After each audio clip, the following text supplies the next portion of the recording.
All right, welcome to another BS Sessions, man. Jerry, who do we have tonight? We've got the Blackspinner podcast, our new MVP, Andy Rodriguez. MVP? Yeah. Wow. I also do a football show with him on Tuesday night. It's a lot of fun. Yep. And then we have Nate Atchison from the Plug podcast. And he does a show on that metal station, pretty kicks ass. I was a little late in listening to the show, but I was fortunate to catch it last week, man. Good shit, man. I recommend it highly. Appreciate that. No problem. Then we got Al Horta, man, the guy that's met everybody in the world twice. What's up, gentlemen? I got a good story. I got a good story on who I missed meeting, but I'll get to that when you. Okay. From the Be Cool or Be Podcast Al, which I think is one of the best names for a podcast ever. Thank you. And then we got our usual co-host, Charles Trainer and Mark Alden Taylor. You know them well. I don't have to really, promote them right now. So, how's everybody doing tonight, man? Doing great. Good night, right? Oh, yeah. So, It started with 1991, man. This is exciting. I'm curious about Al's story now, man. What were you going to say? Or are you going to bring that out later? No, I'll say it now. This past Saturday, I went to that Rush tribute thing to Neil, and Mike Portnoy was a part of it. Frank Bello was a part of it. It was a great show. And then afterwards, I was hanging around and stuff, and I was there. A couple of friends of mine were there, so I was hanging out. And a friend of mine, this guy Mitch, who used to be in a band in the '80s. They had like I'm brain farting on the name right now, but they actually got signed. They put an album out, but it never went anywhere. But he was a drummer. But then he kind of gave up drums and he went into paparazzi. So he became like a photographer, shot like a lot of celebrities and musicians, stuff like that. He did that for years. He met a lot of people. He's a friend of mine on Facebook. If you ever see his stuff, you'll be like, damn, you think I met a lot of people, this fucking guy. But anyway, he was there. And so he wanted to get a picture with Mike Portnoy. He wanted to meet him. So I was like, all right, I'll hang out for a little while. I went there with two other friends of mine. It was like about an hour and a half drive. So, because it was in Pennsylvania. So I hung around for a little while. But then, my other friends were just kind of hanging out. So I was like, you know what? I don't want to keep them waiting. It was, I didn't want to because sometimes these guys don't come out real until much later after the show's over. So you might be there until 1 a.m. and shit, waiting around and stuff. So I didn't want to make my friends wait. So I told my buddy Mitch, I'm like, yeah, you know what, dude, I'm just going to take off. Because we were around the back of the venue, behind the venue and stuff. So I took, I got my friend's car with my other two buddies and took off. Fucking dude, not 5 minutes later, he texts me a picture of him in between Portnoy and fucking Frank Bello. I'm like, you son of a bitch, man. If I would have hung around, he said literally 3 minutes after I left, they came out, man. I was like, what the fuck, man? So it would have been cool to get a picture with Portnoy and I met Frank Bello, so I have a picture with him, with all of Anthrax. I mean, I would have definitely got another picture with him, but Mike Portnoy would have been cool to get a picture with, because he's a legendary drummer and stuff. So, but it was a great show. Great. They raised money for cancer research for Neil's name. So it was awesome. It was a cool concert. So cool. Yeah. That's the story. That's badass. I love his work on that Avenged Sevenfold album. Oh, Mike Portnoy's? Yeah. Yeah. That was after what's his name died, After right? Jimmy Sullivan died, yeah. Yes. That was a big loss. Yeah. I remember that being a big news, big loss in the community, man. Yeah, that guy was an amazing drummer, and Portnoy was kind of his idol, so it was kind of cool he came in and did that next record for him. Yeah. Vince Info's pretty good. I like him quite a bit, actually. I'm that guy that has all their albums, man. I like all their stuff. I got about 3 of them. They're never banned. I never really, looked into the. I know that song Almost Easy. I really like that song. They're pretty good, man. But other than that, I really haven't listened to them. So in fact, I saw them with Metallica. Nice. Yeah. So They can bring it, dude. Sinister Gates is a killer guitar player, man. That whole band just smokes. Yeah. And they're a band that you kind of know at least half the band members' names. So that means quite a bit when you can recognize people's names in bands. Because there's so many. Yeah, especially when you think the only different member now is the drummer, and that's just because the drummer died. Yeah. Other than that, they've been intact. Yeah. That means a lot. Yeah. So Charles, what's up with you, man? Yeah, just chilling. Chilling. Drunk finally on a goddamn BS session. You are? Cheers. Fuck yeah. You all right, man?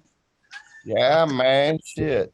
Goddamn Avenged Sevenfold. And what fucking show am I on? What the fuck are we doing here? Better than Oasis. You just calm your Gonna tips over bring there. out Oh, fucking get out of the goddamn. picture here. Gonna break out some Out of Backstreet the Boys picture. here pretty soon, or what the fuck show am I shut on? Everybody. Everybody, yeah, rock your body. Let's do. We're gonna be exchanging recipes soon. Oh my Lord.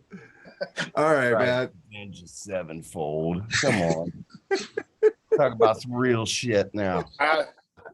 I like that one song that I heard from, so I'm not gonna really. I can't really say. They're not that bad. I'm just teasing. Fucking Bushy. They're Glad to another have one of those Bushy bands back. people love to hate on.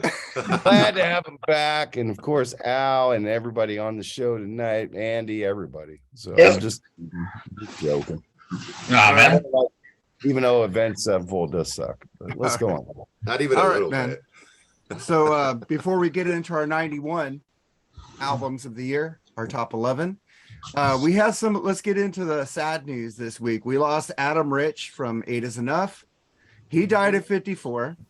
We just lost Jeff Beck yesterday, and tonight before we went on the air, it's reported that Lisa Marie Presley died at 54.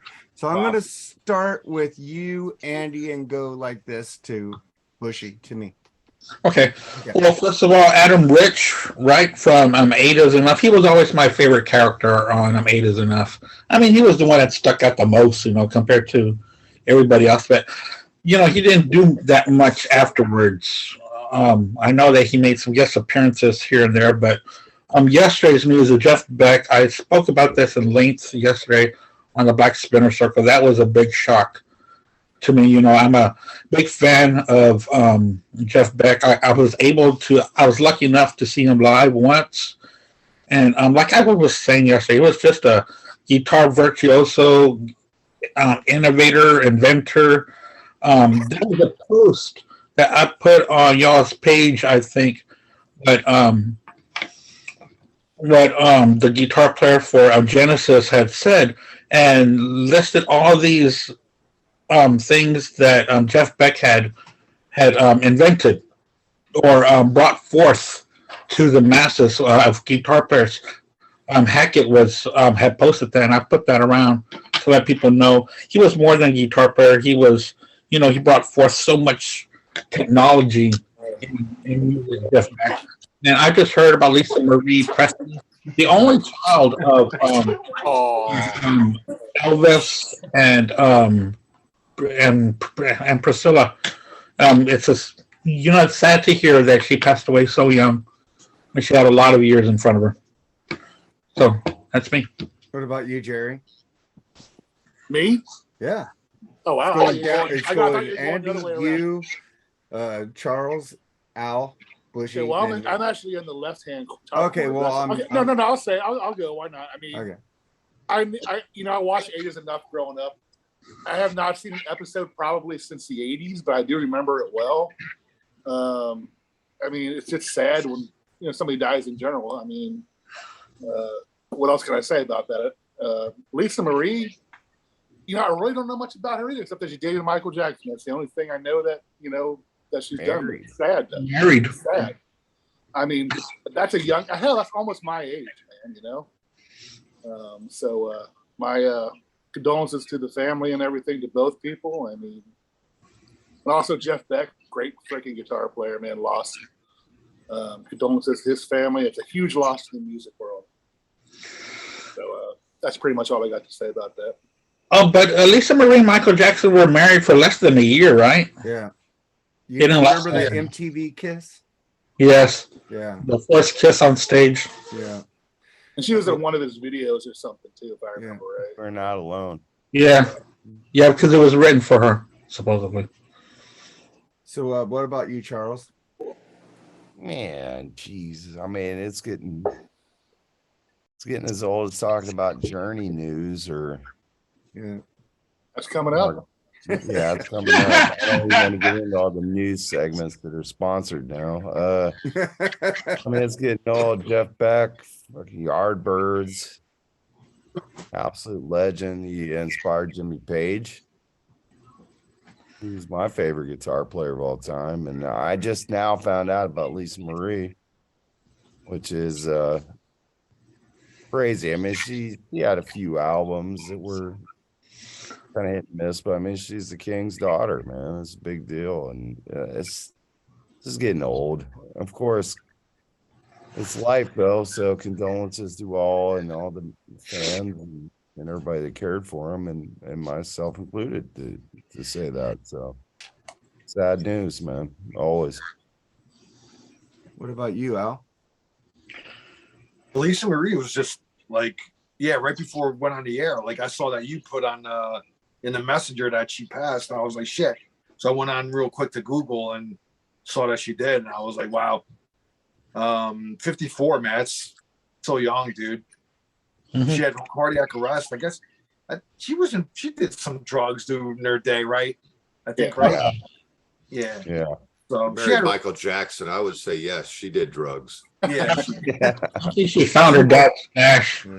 she had her problems, man. So I mean, but I mean, I thought she was past that and good and 54, man. I mean, shit, you know, I'm only 4 years off of that, so it makes me think of Shit, I'm only mortality two. now more than ever, you know. Adam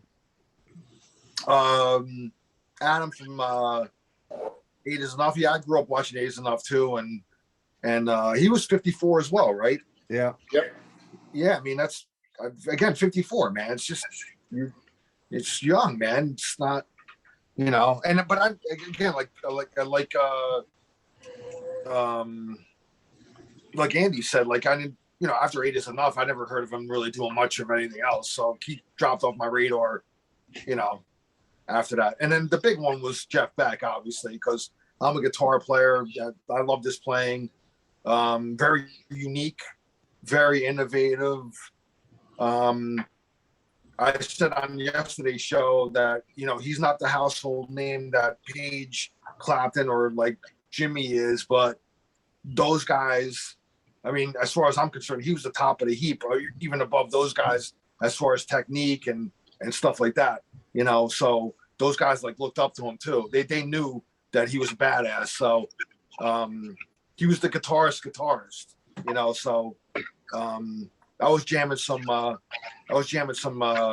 Jeff Beck last night before I went to bed, and guy was great, man, unbelievable. And he only got better, man. I felt like, you know, some guys get comfortable and they like, you know, I'm good or whatever, and they kind of just coast the rest of their career. I just felt like he got better and better because I saw him a few times and he always impressed the hell out of me. So, but yeah, rest in peace, Jeff. You know. Yep. All right. Bushy. Let's see, Adam. I wasn't a big Eight Is Enough guy. I'm a Willie Ames fan. Loved him in Charles in Charge and Zapped. Willie Zapped's one of my Ames. favorite movies. Yeah, Willie That Ames was rules. great. But yeah, for all of his fans, friends, and family, of course, my heart goes out to him. Just wasn't my thing. Lisa Marie Presley, again, I didn't care much about her music. I thought her marriage to Michael Jackson was weird, and I'm a big fan of the King of Pop. I thought it was weird. It seemed awful fake. I'm still not convinced those kids are his. But their kids did just lose a mother, so that's definitely pretty sad. And you know, the King's family is gone now. I mean, Priscilla hasn't had much to do, you know, with Elvis. Sister divorced way back in the day. So that's kind of, you know, hits close to home because I'm a big Elvis fan. And then Jeff Beck, you know, like I said last night, I'm embarrassed to say I don't know much about him. I'm well aware of him. You know, I'm not an idiot. But I've just never listened to a lot of his music. I know anything I've ever heard, I absolutely dug. And I did like the old Yardbird stuff, but I like old music. It is definitely a shock when you start hearing these old guys going. And that's just the thing. It's old guys, and it sucks. Every day I'm checking the ticker. Okay, is Ozzy still with us? Is Gene still with us? You know, who's gone today? Because we're just, you know, we're getting to that time frame. Yeah. Yep. You know, so it's scary for music fans of our age because you just never know. But meanwhile, John Fogerty's still kicking around and just got the rights to his music. So who knows how long these people will stick around? Yeah. Lisa Marie Presley, man, that fucking sucks. I remember that Kiss on MTV we brought up, and like just before we get on the air, I was like, we always go, can we go a week without somebody dying, so we don't have to bring this shit up? You know, it's depressing. It's gonna be a rare event if that happens. And these people dying at like 54, it's like weird. Why is this the new 27? I don't know what's going on, but that sucks. And then Bushy brought up John Fogerty acquiring his rights back. That's fucking awesome. Just go around real quick. What do you guys think about that, Andy? Oh man, it's great news. It's about time that he got back the music that he wrote and created, and basically played all the instruments too, and then taught the guys. And man, it's about time. It sucks that he got sued for sounding like himself, which was ridiculous. I'm a big CCR fan, which makes me a big John Fogerty fan. So good for him. I'm so happy he got it back. What about you, Jerry? I mean, obviously it's in the right hands where it's supposed to be. So good for him. I mean, it's a shame it happened like when he's like what 70 something, but you know, 81. How old? 81. How old did you say? Oh no, I don't know. I just said, but he finally won. You finally won. Oh, I thought you said 81. I thought you said 81 too. I was like, really? Damn. Good, But nah, man. I mean, it's fucked up. You see that a lot with people, man, that lose their rights to their fucking songs that they've written, man. Music business is a cutthroat business, man. It really is, man. Yeah. You gotta be careful what you fucking sign, dude. I mean, but Well, you it know, wasn't him. It was the three other members who signed the rights away, and he found out about it. And dude, his brother died of cancer in the hospital. John Fogerty was still so bitter about that. He didn't visit him. He let him die. So that's how that music meant to John. So I think it's awesome. So Rick and Charles, what do you think about it? Well, yeah, it's about fucking time. But that's all you can say. I mean, he made that music happen, so about fucking time, man. What about you, Al? Yeah, but it's back in the right hands, in my opinion. He wrote the songs, you know, and he should own them, you know. And I just saw him, you know, last year, and he's still great in concert, man. If you ever get a chance to go see him, because that dude is still kicking ass, man. And he's got energy still for his age, and I, you know, what surprised me was how much of a killer guitar player he is, man. You know, Yeah. you never really like think about that, but seeing him live, he was like just killing it on guitar, man. You know, so yeah, the dude's definitely still got it, man. So good for him, man. He's Let him deserve the 77. last years with his songs. Yeah. He's And I just want to piggyback a little bit on you guys. Man, this music business is bullshit because that's one of the first things that's in the contract is you sign away the rights to your songs, you know, Yeah. for your upfronts and, you know, everything. I read an article, I either read an article or I spoke to Michael Sweet about it. I forget which, because I was kind of half cocked when I did that interview. Fucking rocket pod, man, I'm telling you. But Michael Sweet said if you can't keep the rights to your songs, because no record company will let you do it, he said keep publishing. Keep publishing. If you can keep your publishing, you'll be able to stay afloat.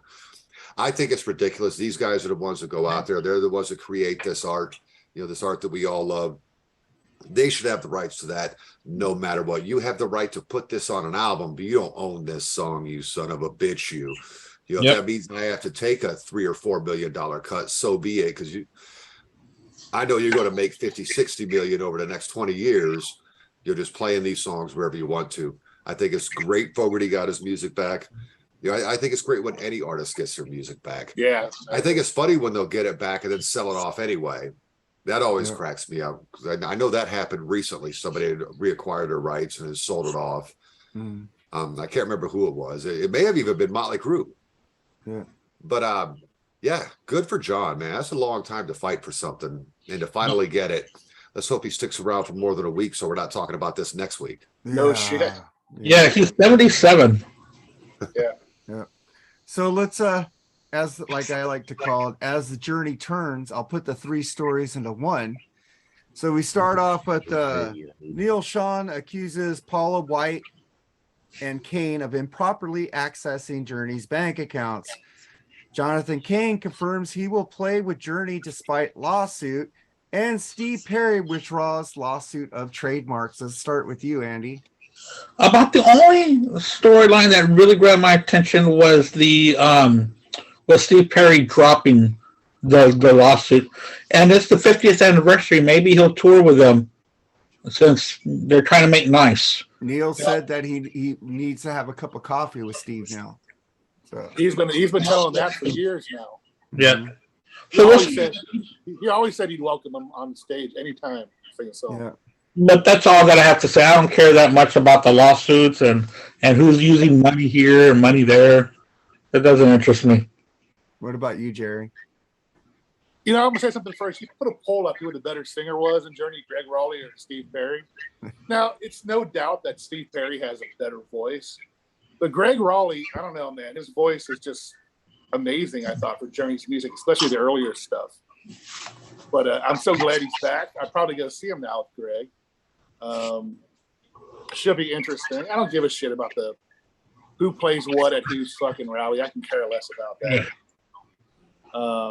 Wait, are they getting rid of Ardell? I love that guy. No, he's going to be there. Okay. But that new album rocks, by the way. As far as Steve Perry, who knows? Maybe they're playing nice now. Maybe he's getting a bigger cut of everything now. I don't know. But There's as far as probably him, a backyard as far as deal. him, I don't think Steve Perry could.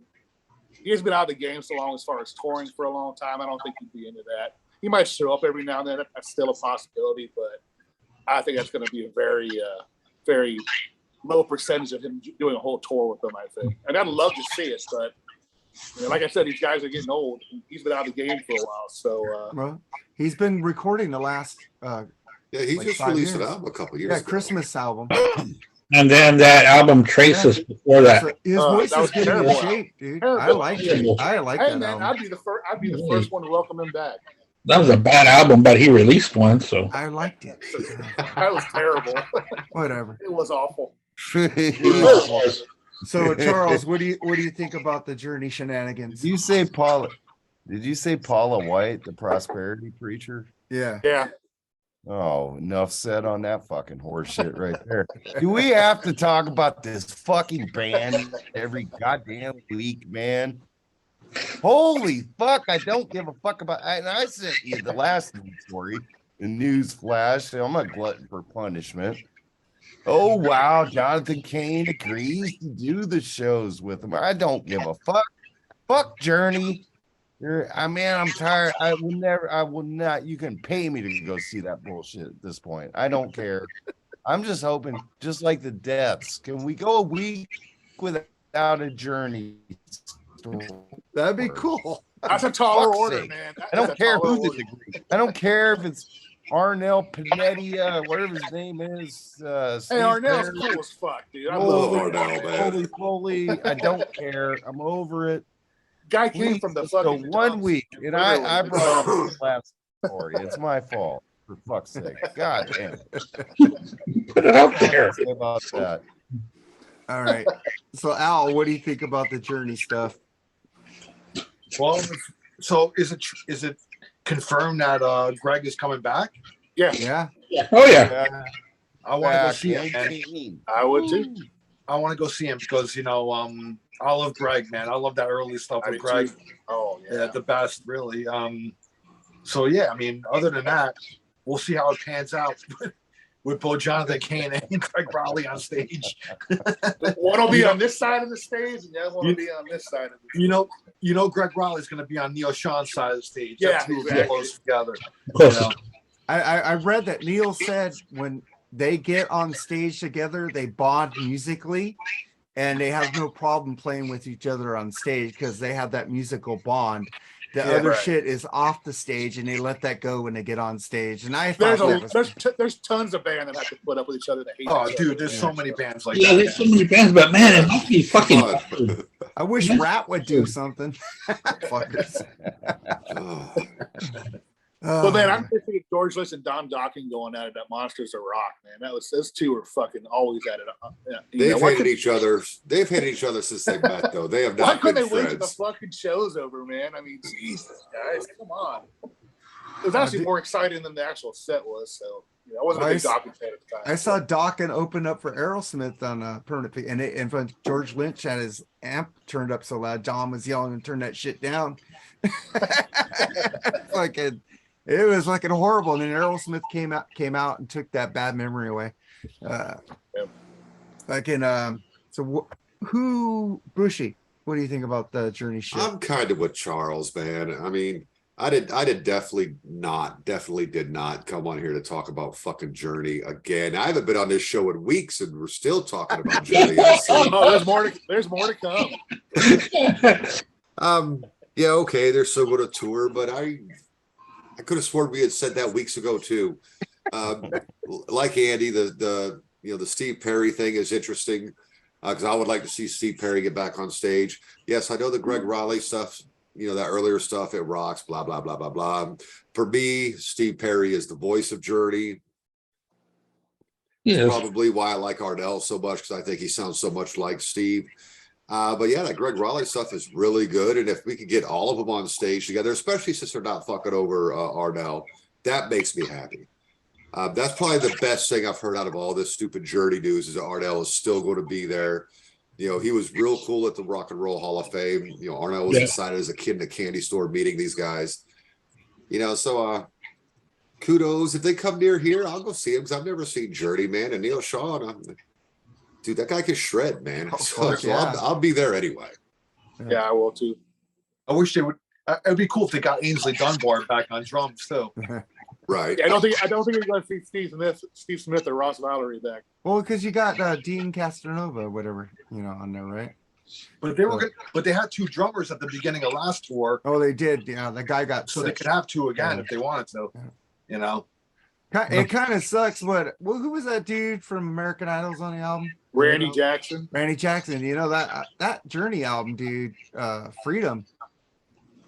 He was also on Raised on Radio. Yep. It's so good, and freaking the dog can play some bass. That's Oh, the Man. first time. That's the first time I ever saw Journey was on Raised on Radio tour. Yeah. I saw them with Steve Perry. Yeah, Randy Jackson was in that. Randy Jackson was touring with them too at that time. Yeah, that fro. Yep. I remember fucking "I'll be all right without you." Good song, man. That's a good song. Yeah, everybody shits on Race on Radio. I don't give a shit. I like it, and you suck. But just I joking. shit on it. Yeah, it's us that suck. Fuck off. I don't thought you even know liked what you're ballads, talking bitch. Shit. I like good ballads. Okay, You don't good like "I'll ballads. be all right without Not you." always saccharinized ones, but I do like that song. Be good to yourself. Come on, man. That's a good song. Be good to yourselves, all God dang. I'm always good to myself every night. I bet you. Well, you've been married a long time. You have Nobody to be else good to will. yourself. right. All right, guys. That Send My Love is like a never-ending song. I just want to rant because Charles and me do like a little burger wars shit between Whataburger and In-N-Out Burger. In-N-Out's coming to Tennessee, man. Yeah. And I'll then finally be able to taste one of them bitches. yeah, Yeah. This is my rant, dude, about fucking, and I'm in the In-N-Out groups on Facebook, and Of course. you people are fucking bitching about why is a California company going to Tennessee, blah blah blah. Well, they want to make money. I thought didn't care about going past Texas, and it's like they're fighting about fucking In-N-Out should go to Tennessee or In-N-Out shouldn't go to Tennessee. I go, why? People just fight about anything. Like, who cares? Tennessee is a fucking hot spot nowadays, man. Especially Nashville, man. It sounds like it. It really is. So don't surprise me one bit. They're fighting people. Well, it's the tax breaks. I mean, North Carolina's a good business state right now too. You know, because it'll get there, man. It's moving. It's moving. They have distribution center. It'll be 500 miles where they could deliver to new stores. Yeah, but California don't have Waffle House. Enough said. Oh, you can take your Waffle House and shove that. It's the nastiest shit in the world. Waffle House is like not at 2 o'clock in the morning when you're all fucking wasted. It's not. I'm telling you what, you go to Waffle House sober, Charles. That's what you do. You go there sober sometime. You'll never go back. Just like White Castle, right? At least I could eat at Denny's sober. I like White Castle. Fucking Denny's rules. They don't have any in fucking Tennessee, man. Which one They're going out of business, it seems like. They just closed one in Watertown, the city I came from in New York. My daughter's cousin worked there. She was a head cook there. And she went to work one day and there was a sign on the door. We're not opening anymore. Oh, shut down. the one I went to was newly remodeled. Nice. Dennis. I love Denny's, man. Denny's and Cracker Barrel. Those are the two kinds of places yeah, I'll stop on the highway all the time. Fucking hash brown casserole, man. That shit by the bowls. Since I think, Country boy breakfast, baby. Steak and eggs. There you go. Since I think most of you except me are like wrestling fans, right? Did I miss anybody on my rant? Everybody talk about it? No, in and out, yeah. Oh, okay. Anybody else on the in and out thing? I've never had it. I can't. I'm just saying people just find something to fight about. That's kind of silly to fight about. When I lived in California, I ate there a few times. It was pretty good. I wasn't crazy about the fries, but their burgers were good. Dude, I used to chop that shit. All right, man. What was I gonna say? All right, you guys are like basically wrestling fans in here, right? Except for me. I kind of like Roddy Piper and I like the old school, the Giant, you know, and The Rock, but I'm not like I don't watch it. I watch it sporadically, you know. So I'm not. So you guys, I want to start with Bushi on this one, and I'm gonna go to Jerry after that. The rumor WWE is gonna sell to Disney. Nah. They gotta go to I don't know which fucking rumor I hated more. The one they're going to sell to the Arabs. That's the one they're going to. You know, Saudi Arabia, or that they were going to sell it to Disney. I really don't know what, you know, which is worse. We get wrestling where the hot chicks don't look hot anymore, or we're going to get wrestling if we're not sure if it's a fucking chick. I don't want Disney touching goddamn wrestling. I don't want the Saudis touching wrestling. The Saudis are too oppressive. And Disney is just too far the other way. Can we have some middle of the road wrestling? I want the good guys fighting the good guys, the bad guys, or the good guys fighting the bad guys, the good girls fighting the bad girls.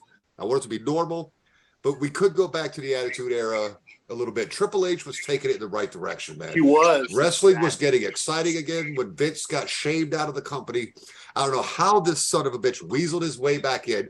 It's so bad that Stephanie immediately stepped down as co-CEO. She bailed. And it was rumored that if it was sold to Saudi Arabia, that several wrestlers were going to leave the company immediately. I'm a big fan of wrestling. I like TNA. I like Impact. You know, I really like AEW, what they're doing over there, just because they try to keep because we all know with the internet today, and nobody's, you know, retarded anymore. We all know that it's a scripted entertainment platform. Yeah. You know, we understand that, but the wins and losses count over at AEW, and that's the way it used to be over at WCW and NWA back in the day. WWE, you could be nobody one day and you're fighting for the title next week. Vince back, if he takes over creative, we get to see Brock Lesnar versus Roman Reigns for the title again. I'm tired of that match. I love Roman Reigns. I hate Brock Lesnar. I don't need to see them keep fighting each other. It's boring. It's old. I hope Vince doesn't get his claws into creative. And I hope if they do sell it to somebody, they sell it to a wrestling fan, not a money fan. Vince used to be a wrestling fan. And in the 90s, when he was getting his ass kicked, he had to go back to being a fan. And he put on a great product back in those, you know, mid-late 90s during the Monday Night Wars. Once he got all his money back, he went back to just being a money fan, and the product went straight to shit. I don't want to see it go to Disney. I don't want to see it go to the Saudis. I want to see it go to a wrestling fan. Disney's fucking up everything. What do you think about it, Charles? I need to take a breath. Well, there's a shit ton of intrigue going on with this story. First of all, it's a $5.6 billion industry. It's Damn. it's up in the air. I mean, obviously, Vince McMahon has cultivated a relationship with both the Saudi government, with the Saudi shows in the last 4 or 5 years, but also he's cultivated a relationship with Disney via ESPN. There's been a ton of ESPN content for WWE to include a 30 by 30 for Ric Flair. I've listened to a lot of podcasts this week in reference to that. Eric Bischoff talking about it, some big name industry people. It would make sense in a certain sense for Disney to take over the product, but there's a lot of talk of Vince McMahon is posturing just to take it back private again, because I heard that today. he took the company public, and that's the only reason why the whole sexual escapades that got him forced out the first time, what, 5 months ago, 6 months ago. Yeah, we started getting good wrestling. If he would have maintained a private You're right. company, it would have never been an issue. He could have got away with it, lock, stock, and barrel. It's a huge media story. Now, if it goes to Disney, there's talk of it being like ESPN, a separate division with WWE Network is back again, away from Peacock, and it's its own thing like ESPN Plus and all that. Who knows what's going to happen? Now, Stephanie McMahon stepping down would lead you to believe that maybe the Saudis are going to buy it because they're not wild about a woman CEO. Who knows? It remains to be seen what's going to happen. But he fired 3 executives from the board immediately. Now they're suing. I mean, it's a soap opera, but he owns the majority of the Class B stock. Yeah. Now they're getting ready to do a new media deal, and he basically told them, if you don't bring me back, I'm not going to bless off on any new media deal. So that is why he came back into the fold. It's the real story of wrestling is far more interesting than the fake story behind, what you see on TV at all times. This is absolutely the biggest story ever in the history of professional wrestling, period. Oh, I agree. Ever. I agree. This intrigue and what's going on with this company, because WWE. I don't know if it's better than Stone Cold versus The Rock back in '99, but you know what? Whatever. WWE, the real story. I mean, WWE is pushing most of your major sports leagues at this point as far as revenue and income, and they're huge worldwide. Huge. So we'll see what happens. Every day something new is coming out. So we'll see what ends up happening. Yeah, this will be our new journey story. Well, I'll enjoy way this more one, though. interesting, sir. Yeah. So Yes. Al, what do you think about it? To be the best, you gotta beat the best. Woo! And then Jerry, you go next. If I don't, I gotta go real quick. I can't. I can't embellish it. I mean, Bushy and Charles pretty much said it all. I don't really have anything to add to that. I got to be honest with you. I kind of dropped off on wrestling the past few years. I'm slowly kind of getting back into it now. But like this story broke and I didn't really read into it too much. So, but I'm going to, when we get off the air and this weekend, I'm going to read more into it. And I mean, I saw the headline about it, but I didn't really delve into it. So I got nothing really more to add to it, but you guys pretty much articulated, pretty well. So, I mean, like Bushy said, a fan should get the company, you know what I mean? Somebody that will care about, the actual wrestling product and, whatever. So that's all I got, man. So Jerry, you can go if you want, if you got to add. No, I mean, Nate nailed it as far as the, Disney and fucking Saudi Arabia, man. 2 different fucking, ends of the fucking, the whatever it is. I mean, is there anybody else that you heard of that's actually fucking interested in buying it? No, I've heard Comcast maybe. God. But here's the thing that the women in that business have come a long way. I mean, there's some great fucking women wrestling right now. I mean, It's the best it's ever been, and I'm a big Trish Stratus fan. I thought she started it. Her and Lita, absolutely. Man. But you're right, man. This women's division is so good, and even the other companies are picking up on the women's divisions can sell shows. I mean, there still is a sex appeal though to that product, and the Saudis will have them wear scuba suits. You know what I mean? Fucking cover them head to toe. And Disney will fucking make them wear a fucking Cinderella costume. I don't know. I'm just paraphrasing. I mean, yeah, but I don't know where. What's actually Mankind walking around Disneyland though? But actually, that one Cinderella outfit isn't that bad. I'm just not at $400 a ticket. I don't care. Nah, but I'd go to Knoxville, Tennessee, just have a sit down with the mayor and talk to Mankind or to not Mankind, but Kane. Just lowered the prices. So that the doctor come in there. And one more thing Nate said, man. The fucking ever since Vince left, the product has got so much better and more interesting, man. It really has. They got some cool factions right now. And I never thought Dominic Mysterio would be a good fucking bad guy, but he's nailing it right now. He's rolling at it. Yeah. AEW started out with a bang to me, but it's getting kind of, I don't know, stale at the moment. But I don't know, man. I hope they just keep the momentum going the WWE had. Whoever fucking buys it, man. Like I said, we need a fan. What if Khan buys it? I'd be for it. Nick Khan or Tony Khan? Which Khan? Tony the Khan. Dad Khan. He's worth $15 billion. I'd be okay with that as long as he's a fan. And if he's not a fan, keep somebody like Triple H pushing it in the right direction. Exactly. Perfect. All right, you done, Jerry? Did everybody? Hey, Mark, Andy? What's your opinion, man? Yeah, what's your opinion on wrestling? Because No, but Andy's next. What do you think about it? Well, this is the first I've heard of it was right now. So I have no idea. The last time I heard about the Arabs and wrestling, it was because of the Iron Sheik. So that's been a while. Yeah. Wow, that's the 80s. I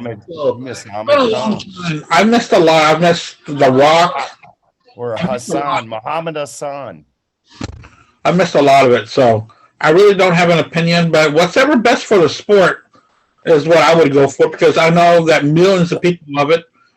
And I used to watch it a long time ago, but I haven't watched it in a while. That's Peacock has a lot of the old stuff on there. Go check out some of those old Monday Night Raws from the 90s, man. From like 96 up. I mean, everyone talks about the 80s or the glory days of wrestling. I defy them. I say go to the mid 90s, go to the time of the Monday Night Wars when WCW broke out, because both sides were pushing each other. And it's the best the product ever was. And unfortunately, with Vince being able to take everything over, because he even bought out ECW, he was able to just sterilize everything again. I mean, I'm surprised we don't have a Blue Beanie running around right now. You know, he got boring. Vince did. We need to keep it more modern. I know they're trying to be more PC, and that's fine. I don't care if you go to be PC, but I miss Triple H and the Heartbreak Kid, Shawn Michaels, cracking jokes about Stephanie McMahon's breast implants. That's funny stuff, and men like that stuff. I don't care how PC you are, you're going to think that's funny. You know what I mean? If your wife's sitting right there and you're a super PC kind of guy, you might be like, oh, this is offensive. I can't believe it. But when she's in the bathroom doing her thing, you're sitting there watching like, oh my God, what did I just miss? You know. I love Steph, man. I mean, she, you know, she's got to allow that shit. You know, she's probably say that about my breast and shit. You know what I mean? Oh yeah, she was part of the storyline. They were married at that time. Yeah. And fucking Jericho, man, was fucking brutal to her about her breast, man. Oh God, he was awesome. And remember when Jericho and The Rock were taking turns at her? God, it's one of the best segments ever. Jericho could rule the mic, though. Him and The Rock, man. Chris Jericho is the greatest of all time. I don't care what anybody says. You can make your arguments for Hogan. You can make your arguments for Stone Cold. All time. Better than Ric Flair? Better than Flair. Better than Sting? Sting's my all-time favorite, but yes, Jericho is better than Sting. No, he is. I don't even know what I'm talking the greatest. You know Fozzy at least, Mark, don't you? Who? Fozzy? Yeah, I like a couple of their albums, but they sucked when they opened for Iron Maiden. They were like horrible. But shit. All right. Mark's completely lost. He ain't in this wrestling news. No, I don't know what you guys are all speaking like Japanese to me right now. Like, whoa, what? Well, just think. But they're you guys, about- you know what? I'm loving watching you guys having fun talking about it. You know, they're on the that's same awesome. level as like the NHL or any of the major sports leagues, man. They're like a major fucking. I don't know. I know. It's like WrestleMania is a Dodgers. huge It's event Dodgers, in major Niners, and stadiums. Lakers, and then Kings. It is. I have no room for wrestling. I gotta watch mean, the they fill Dodgers. up- 162 games. How big is that Dallas stadium? I don't fucking know. New Oh, Texas God, Stadium. AT&T They Stadium fill is it a up. monster. Two That's all the nights in a row. 49er fans that were there last year. Yeah. Hey, Sorry. What? Sorry. You're All right. Well, let's get to the next bullshit and probably the last one. Twisted Sister announce a one-off 2023 reunion show. Let's start with Twisted Sister announce a okay. one-off 2023 reunion show. Jerry, you start this time. Good for them. I mean, they always do shit like this. They come back once every 5 years and do a show. I mean, I would love to see it. Don't get me wrong if it was close, but good for them. All right, Andy, what do you think about it? Well, where's it going to be at? Is it going to be in the New York area? Did they say yet? No. Well, it'd be nice if they did a little tour and go around and hit big cities so that more people can see them. A one-off thing, you know, that's not fun. I would like to see maybe a 20-city tour, hit the big cities, but one-off, I won't get to see them, and neither will the majority of fans. So Maybe another Christmas album. it's kind of a waste. please no, and I'm Mr. Christmas. Please no Twisted Sister Christmas albums. So, Al, what do you think about the one-off? I like that actually. So. If it's for charity, it's cool, but I think the one-off will probably end up leading to a tour. Well, you know, when Eddie Trunk got them together in 2001 for that New York Steel benefit, Yeah. that led to them getting back together and going on tour. It probably happened again, man. I can see it happening. Years ago. And about, I just don't see a tour happening, man. Sorry. what about you, Charles? Well, now we know why he talks shit on Dio and Robert Plant. Ooh, Mm. damn. If they do So the I whole, guess- maybe if they do the Just whole talked Under the about him Blade, last I mean, you can't stop rock and roll albums. That'd be great, He's making news for this little show. That's all. it right, was. Bushy? Yeah, Those are Bushy's good next. albums. I left him for last because I know his opinion. Dude, fuck D. Snyder. I don't know what's wrong with this crotchety old cunt lately, but he just gets under my fucking skin anymore. And I fucking love D. Oh, yeah, let's address the Robert Plant shit that he's fucking talking all his fucking mouth. I don't remember which musician it was that said, yeah, they don't have to run all over fucking stage to put on a good performance. Well, they're right. D, you got a good voice, but calm the fuck down, sugar tits. You're not all that. You're a dynamite fucking performer. I will say that. Didn't this cocksucker say after AJ Pirro died, no more Twisted Sister ever again? So, okay, Nikki Sixx fucking Jr. Okay, Paul Stanley fucking Sr. Why are you coming back? And one show? Dude, CBGB's is gone. Where are you going to go? There's no fucking club scene in Long Island anymore. What are you going to fucking do? Do a tour, be a man, own it, say, hey, you know, my 2 solo albums, although they kicked major fucking ass, aren't doing what I thought they would do. And these guys are starving over here. And now fucking Eddie fucking Fingers Ojeda gets to go to Rockin' Pod, and I ain't doing shit. I didn't get invited. Let's do a fucking show. Fuck D. Snyder. I'm so sick of this cocksucker, and I love this guy so much.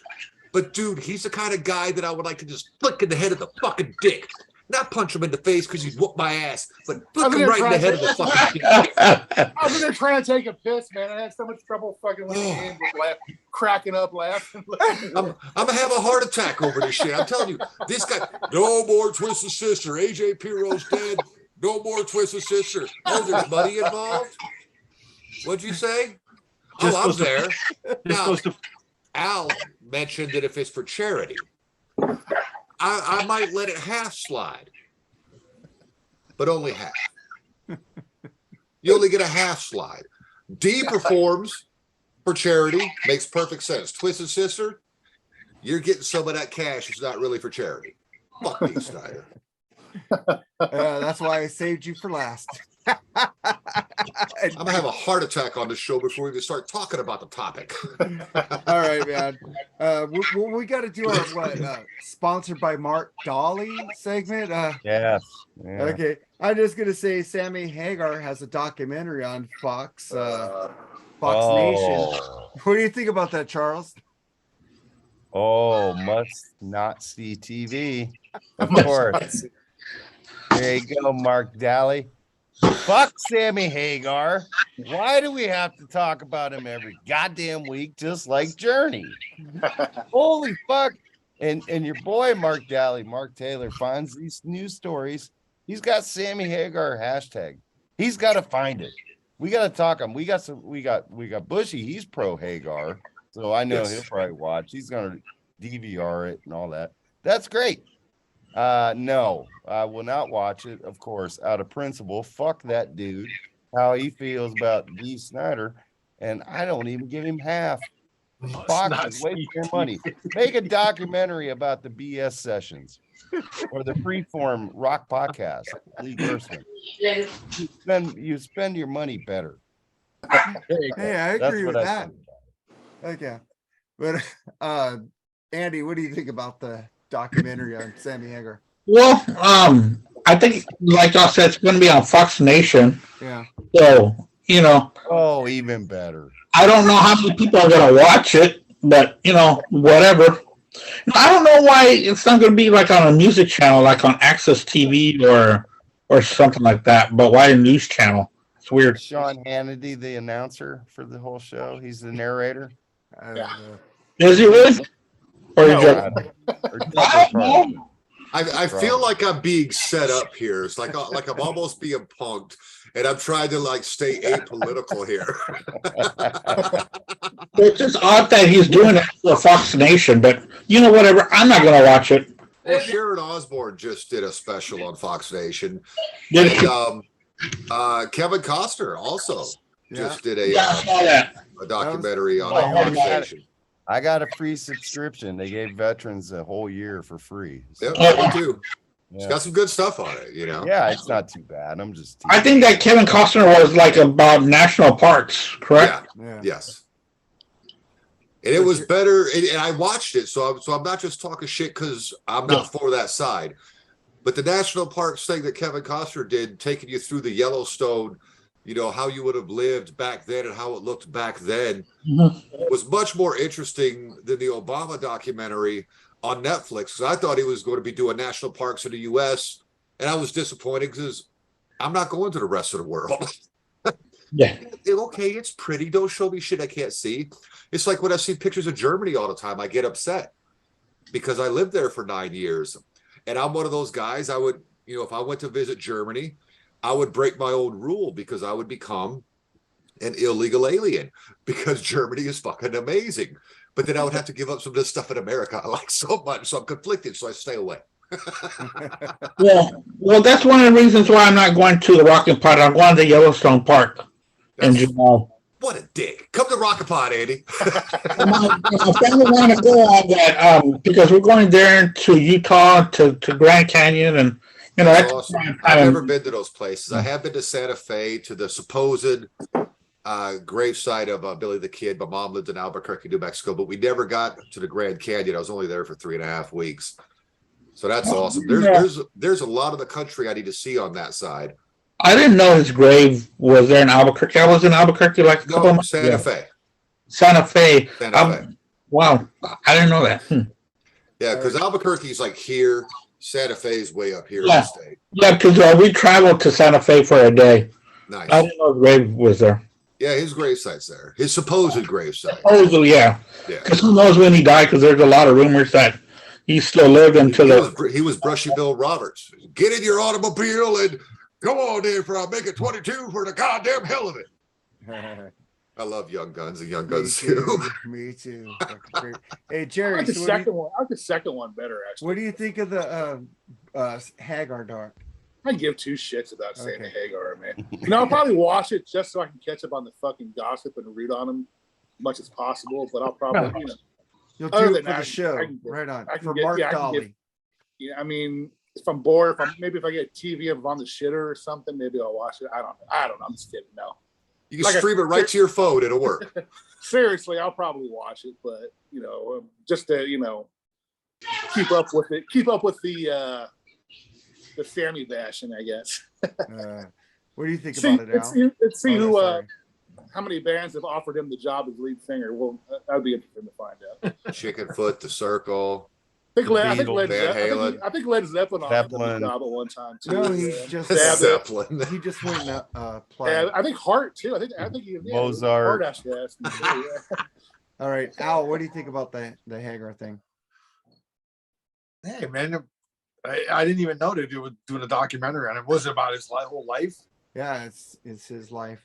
Eddie Geez, Trunk was 5 promoting minutes. it. Oh and he- shit! It's about his life. Oh. Yeah, Eddie Oh, Trunk was boy. promoting it. Said he watched it on Fox Nation. Of course he would. Now his vodka rules. His vodka, That's his best not friend. vodka, but it's tequila. It's really good. Whatever, man. I mean, if it's on free TV, There you and go. I'll watch it. With Sammy Hagar's cocktail hits. Dude, I'll probably watch it, man. I would great too. drinks in here. I'll probably Yeah. watch it. No big deal. Yeah. All right, I feel- man. I didn't even Everybody- know about it.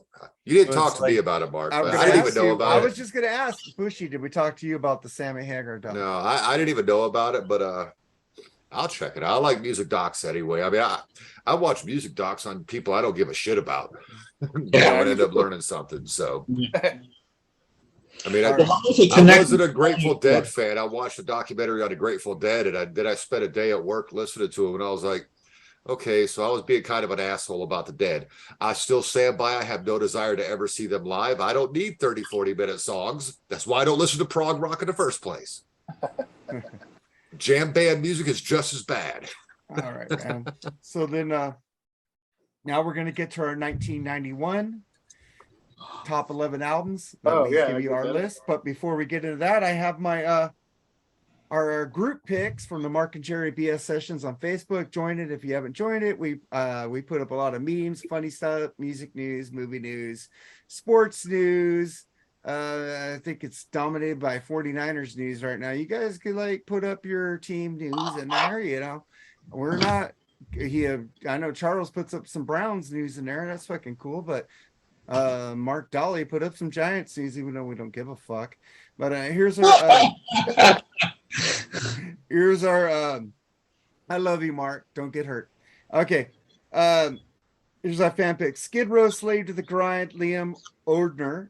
10, Pearl Jam, Keith Ashcraft. Bad Motorfinger, Soundgarden. Brian Bellows, Skid Row, Slave to the Grind, Eric Swinson. Typo Negative, Slow. Deep and Deep, hard. Lou Mavs. Rust in Peace, Donnie Tello. Paul Korn, Nevermind is a juggernaut here. It's the most influential discovery of 1991. For me, Matthew Sweet's Girlfriend, and the album introduced me to new genres that I had never had time to dive into. Honorary mention goes Live Baby Live from NXS. I give him a lot of things because he's been on the Freeform Rock podcast, so he gets more play than most of these other people. Sorry, no offense, but and he's an NXS fan. And then Ron Vanover, since no one else will pick it, I guess I'll go with the Metallica's Black Album. Monster Magnet Spine of God from our David Tyler, the brother of Metal Mike Tyler. Bushy's fucking partner right there on the Plug podcast. David Tyler said Spine of God, Monster Magnet. Low End Theory, A Tribe Called Quest, Michael Gold. Solitude, Artemis and the Deaths of Sorrow. I don't even know what that shit is. By Andy DiSosima. Sorry if I'm fucking up your last names. Soundgarden, Bad Motorfinger, Tim Wisniak. Fuck, Edward Santos. Sabotage, Streets of Rock Opera, Ronald Joseph. Nevermind, Lee Evans. Nevermind, Roger Norris. Metallica Black Album. I'm not a hater. The most folks I do really like Death Magnetic. Also, Todd Ferguson. Use Your Illusion 1. Johnny, the great Johnny Vogan. I can put in on this. So thank you, Johnny. Thank you for getting on a. That's cool. You picked the wrong album, but cool. Usually, Corrosion of Conformity. Blind, John Tesler. Morbid Angel, Blessed Are the Sick. James West. We love you, James West. Sorry, Angel. Spin Doctors, Pocket Full of Kryptonite. Angel Phoenix. I'm not gonna shit on it. I'm sorry. I just did, didn't I? Oh, fuck. Yeah. Metallica, the Black Album, Kathy Kane's. So then I also have Edwin Conestracci's list. I got Lee Gersman's too. Oh wow. Oh, we wow. have fans. We have Yeah. fans. Wow.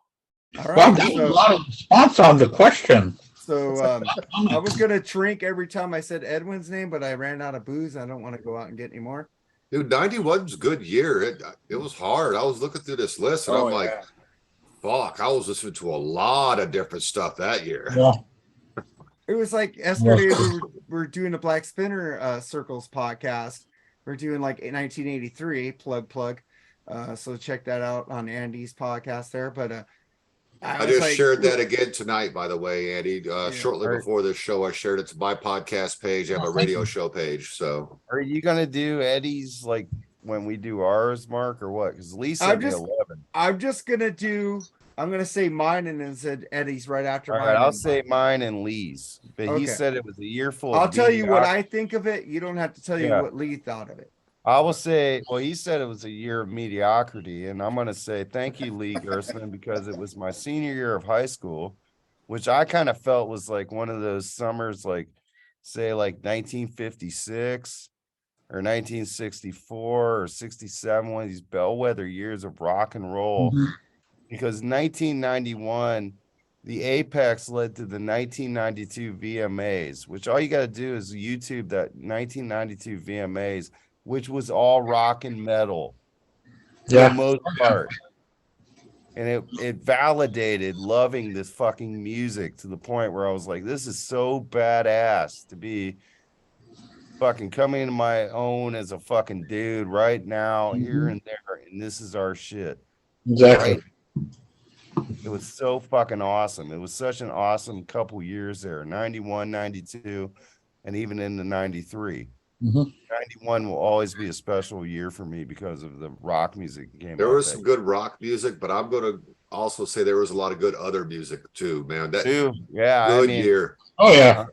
oh yeah, it was Well, I fucking was saying 91, before you came 92. on, Charles, that 91, we're talking the end of my sophomore year, then the summer, then the beginning of my junior year. Mhm. I mean, it was special. I mean, it validated rooting for Poison. It validated. Am I the oldest motherfucker on the show? Damn. Well, I I mean, graduated in 89. You are the grayest on the show. Hey man, at least I still got hair, man. Kind of. Hey, fuck you, dude. I don't even have that. You gotta get mixed emotions. about I'm gray hair. trying, bitch. Look, I'm trying. Hey man. Well, Andy said he was 16 when this year was out. Yeah, yeah. I was 16. I didn't turn 17 until December. I think So, Mark's a few months older than me, I think. I think Al said he was, you're what, 50? Yeah, I was Al? 19. I was 19 Yeah. in But 91. still, we're on like the same wheelhouse. Yeah, 91, I would have Yeah. been 16. You're 'cause 50, Al? 93, I I was was a 18. Yeah, I Usually about 50. I was a 35. year. I graduated in 90, so 91, I was a year out of high school already. Oh, okay. So Not far behind. yeah, this Yeah, was these years. 91 Yeah, was these- the autumn going into my senior year. That was the autumn. So, I mean, I was graduating 92, so 91 was really just set up what 92 was. I mean, Yeah, see, I'm a 93 graduate, so 92. I graduated in 93 as well. All right, Andy, so we're the same 91. age. At least Oh, a someone's with bunch me. of kids. yeah, we're all I kids. was- You make us I- feel good, I've always- Barry. I've always been fascinated with, like, because you know how the whole 91, 92, the whole scene changed in music, Oh. the whole Oh, big thing. So I'm always fascinated. See, my high school years was 86 to 90. So really those years were thrash, glam. Yeah, you had the great metal years in high school, dude. Old school hip hop, that stuff. So I'm fascinated with people that went to high school from like, let's say 90 to like 93, 94. That's me. Like right smack dab in the middle of high school, like the whole, like all of a sudden, like did people start wearing like Doc Martens and fucking, flannels and all that shit, right? Yeah, a lot of people did. It was like dude, I was a different breed because one day I'd have my Holy jeans on and my freaking Chuck Taylor high tops and some heavy metal band. And by heavy metal, I mean it could be a Kiss shirt, it could have been a Megadeth shirt, just depending on the day. The next day, I'd be in a nice pair of stonewashed jeans with some boat shoes on, a mock turtleneck, and a sport coat because I was also an athlete. I could kind of hang out with anybody. I listened to everything, especially then. See, I just imagine you pulled up in your 70s model Trans Am like Adam Sandler and freaking not Happy Gilmore, but the other one. Madison. Billy He Madison. gets out, he opens up his shirt, he's got the REO Speedwagon with the stroke playing. I just see you doing that, Al, because you grew up at the right time, man. I had a 79 Cadillac Coupe de Ville that was yellow. Caddy's kind of cool though. So you were pimping. That's all right, pimping, bro. You can make love in the front seat, not in the back seat. My car was a 77 Bonneville Broham. I think I was the last owner of a fucking Datsun. 4-door, white wall, showing, pimping. Shit. I think this year, 91? I had a 72 Nova that had a straight 6 in it. And it blew the engine, and my next door neighbor had a fucking 69 1-ton truck with a 350 4-bolt main in it. And like I said, let me have your engine since my straight 6 will drop it into the fucking 72 Nova. He goes, no, I don't want to sell it. And then we got hit in his truck, and his truck got totaled. I'll sell you my engine now. So I had somebody. See, I was the loser that didn't have a car until I joined the Army. My dad's like, I'm not buying you a fucking car. I didn't have a car until after I graduated high school. That's when I got a car. I was driving around the 90s model Ford Aerostar minivan if I wanted to go somewhere. I was running rides from pals. So the good thing was that I had a lot of friends that did have cars, so I didn't have to worry about a ride. Well, I was working in Lakewood at that time, so I drove down the freeway. I was like, 91? I was either 20 or 21 at that time. Oldest dude here. Yeah. I had a Datsun. My sister had a LaCar. Remember those? Yeah, like my ex-wife, that was her dream car when we were married. She wanted a Datsun so bad. I'm like, really? Of all the cars that exist? Why? Dude, my I had dream an car is a 88 79 Pontiac Trans Am, black and gold, but the 6.2 in that bitch. And she's like, yeah, I want a Datsun. It's a sporty car. All right, man. All right. Did you guys all talk about your times in 1991? Yeah. I was freaking really stoned in 1991. Like I said, I had that fucking Nova, and it had holes in the floorboard, dude. I get really stoned and be driving. I'd be looking down at the fucking holes of the fucking floorboard. But I fucking never got in an accident. I was like tripping out of that. I was trying to get in the Army. I couldn't be messing with drugs. My dad would have killed me. I was working in and out that time. We used to go in a fucking Nova, and I fucking burn out the lot on my days off and smoke the fucking tables. And then my managers, you do that again, you're fucking fired. I gotta tell you, Mark. How many years did you serve, Nate? 7. Oh, damn! Thank you. 7, because in my mind I was like, if I keep it under 10. I'll be okay. I can go ahead and get out, because if you do 10, you might as well be 20. And let me tell you something. I'd be retired right now. I would have retired at 37 years old. And in North Carolina, I could live on that retirement. I wouldn't have to work at all. So I told my daughter, she wants to join the Army so bad. And I'm like, bitch, join the Air Force, use your fucking head. But I'm like, no matter what you do, if you enlist, do the 20. I'm telling you, do the fucking 20. Because you do those 20 years and you've got a nice little nest egg sitting there coming in every month so that you can decide if you want to go on and do a career. You can go to college because you go to get the GI Bill. There's so many options that are available to you. Don't do what I did, because I thought, well, if I keep it under 10, I deployed 3 times. And in my head, I was going through a divorce. I was like, you know what? I'm fucking done with this. Worst decision I ever made. I wish I'd have gone ahead and retired. What about you, Charles, man? You served too, and thank you. Yeah, I agree with Bushy. I did the 10, so they couldn't ever call me back again. Wait, you did 10 and then got out? Yeah, Fuck that. Do 10, do 20, baby. I heard something. I agree, but I've done this for 15, which is longer, and I make way more. But yeah, I hear you. I agree. If you're gonna do it, do it. Even Do though they the have, army like- changed, even though the army changed and now it's the woke army, and I couldn't have done that. So I couldn't do it today. Do they have that? Do they have that inactive clause?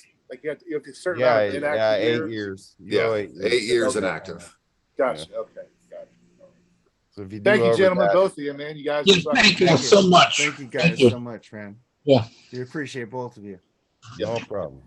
All right, man. So let's get to our list, our top 11 from 1991, our top albums, man. 91 was a cool time, man. Like I said, I Oh, turned hell yeah. 21. I started drinking. That was the best time. I didn't drink till I was 21. I was a weirdo. But let's start with you, Andy. What's your number 11? My number 11, I'm going to start off with some hip hop. Ice Cube, Death Certificate. Nice. Nice. Yeah, Great one. Badass album. This was his third. After America's Most Wanted, and then he had an EP, Kill at Will. Then this one came out right before the Predator.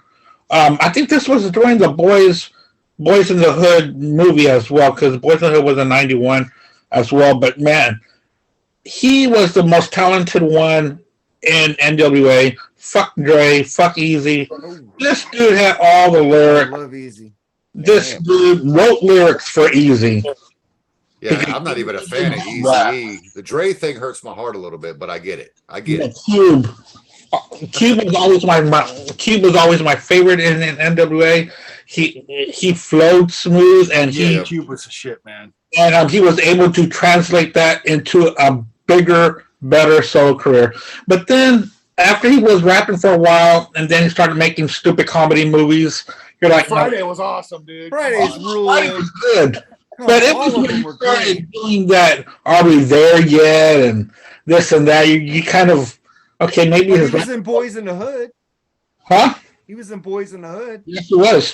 That was a great movie. Shout out to his son.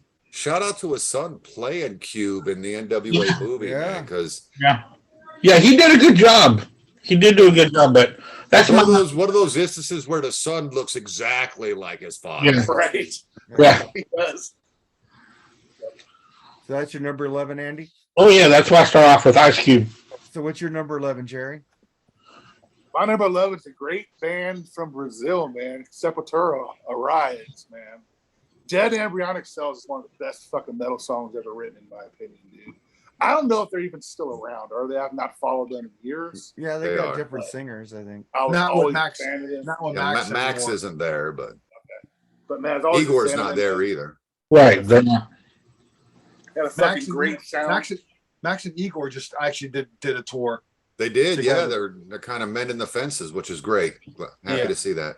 But yeah, I mean, fucking, it was a great record, man, when it came out, dude. So that's my number 11. Yeah, it's a great one, man. Good pick. Yeah. What's your number 11, Al? My number 11, I'm going to go with Fate's Warning Parallels. Oh, there you go. I really got into Fate's Warning about this time. A friend of mine, John, was really he was really into progressive metal, and I was into Queensryche and stuff like that. So he's like, and I knew about Fate's Warning, but I never really listened to them much. But when this album came out, I heard that Terry Brown, who produced all the great Rush albums, Right. produced this one, and I was like, well, yeah, and he let me borrow it, and I was hooked, man. I was like, this band is unbelievable musicians, and now by this time they were kind of already streamlining kind of their material, like more not so long songs. They were streamlining them. I mean, there was still like an 8-minute song on here, a 6-minute song, but it wasn't like a real long epic. They would do a long epic album again with Pleasant Shade of Grey, which is a great album too. But this one I feel like is the most kind of accessible kind of in the same vein as like if somebody's gonna ask you, which Rush album should I, listen to get into them, I would give them Moving Pictures because that's the most accessible one. To me, this is kind of like their Moving Pictures. Like they streamline their sound and it's really like accessible. Like, I mean, if it was played on the radio, would have, some of the stuff would have been hits. I mean, it's got great songs like Eye to Eye, Point of View, Life in Stillwater, Leave the Past Behind. Great album. So if you never heard it, I know Bushy's not really into progressive, but anybody else that kind of likes progressive metal, maybe Queensryche, things like that, give Fates Warning a chance because I think they're a great band, great musicians. So what's your number 11, Charles? And my number 11 is a hip hop legends out of my second hometown, which would be H-Town. That's right. This one of them's out of the Fofo. One of them's out of South Park. I'm gonna call out the Ghetto Boys. We can't be stopped. Can't be stopped. Awesome. My mind plays tricks on me. I mean, one of the greatest songs ever, dude. Oh man, Willie D laying it down. Scarface, one of the fucking pimps of the game, right there. That's what I'm talking about. Scarface is my favorite of the Ghetto Boys, man. Oh, hey, you got Chucky on that album. You got Chucky on that album, yeah, and Ain't was being broke as well. Right. What a great album. Bump that riding around the neighborhoods, and kicking it. See, I didn't look that way when I was doing my picks, man. But there was some good hip hop back then. Great yeah. hip-hop, dude. I got a couple on here. So I mean, this is soundtrack of my youth shit right here. So, yeah. Little Boys will be a little bit later for me. I can't Ghetto Boys, man. To, rock and metal only. I mean, it was a good year for that as well. Oh, yeah. So. Good year for music. That's what I was saying earlier. Yeah. It's a good year for music. Maybe one of the last great ones across the board. Maybe. I mean, there was a few more after that, but man, MTV was on fire. Everything. 93, 94 was a good year for hip hop. Yeah. In 90s in general, when it came to television and movies, there was so many groundbreaking stuff going on. The first half of the 90s, were my favorite. Second half, I could. Yeah. The original Death Row Records, the East Coast, West Coast thing going on. And there was a lot of good things going on in the hip hop world. Yeah. Great time. It was a great time. Oh yeah. I'm gonna read Lee's at the end, Mark. Just as one blast. Yeah, just read all them at the end. Oh, you want to eat them at the end? Oh, Yeah. I'll do Edwin's with mine now because I don't want to do it all at the end. But so Bushy, what's your number 11? Okay, my 11. I'm going hip hop too, but it's a little more sanitized. Man, I fell into this guy on his first album. White dude listening to pop, fucking hip hop. I've said it 100 times before. I did not have a rock and roll station. I didn't have a hip hop station. I had a fucking top 40 station, man. But Hammer, Too Legit to Quit, dude. I don't care. I knew you would pick that one. I don't care. That shit fucking slaps, man. And oddly enough, my favorite track on that album, although Too Legit is awesome, and Adam's Groove, which was released later on that record. But Do Not Pass Me By was actually my favorite track on that album. I love the gospel singers in the back. I love the fucking turntables going through it. It's just a great album. I think it was Hammer's last good album. It's definitely no Please Hammer Don't Hurt Him because that was groundbreaking. Come on, you don't like the Funky Headhunter, bro? Oh, come on. There's a pump in the rump, pump in the rump. No, I couldn't do that album. Death Row album. That fucking Too Legit to Quit was fucking everywhere when that came out. Dude, you couldn't miss it. I mean, on our video yearbook that year, all of our football highlights were to that song. All of our sports highlights were to that song. It's an absolute great album. There's a lot of weird, fluffy hip hop that I like out of this era, Yeah.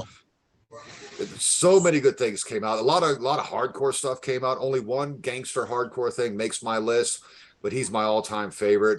So that's a spoiler for the guys that know what kind of hip hop I actually like.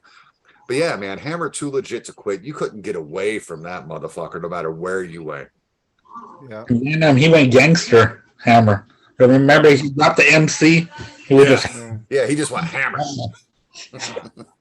So then I'll get to Edwin's list. I'll just say his, and then I'll say mine.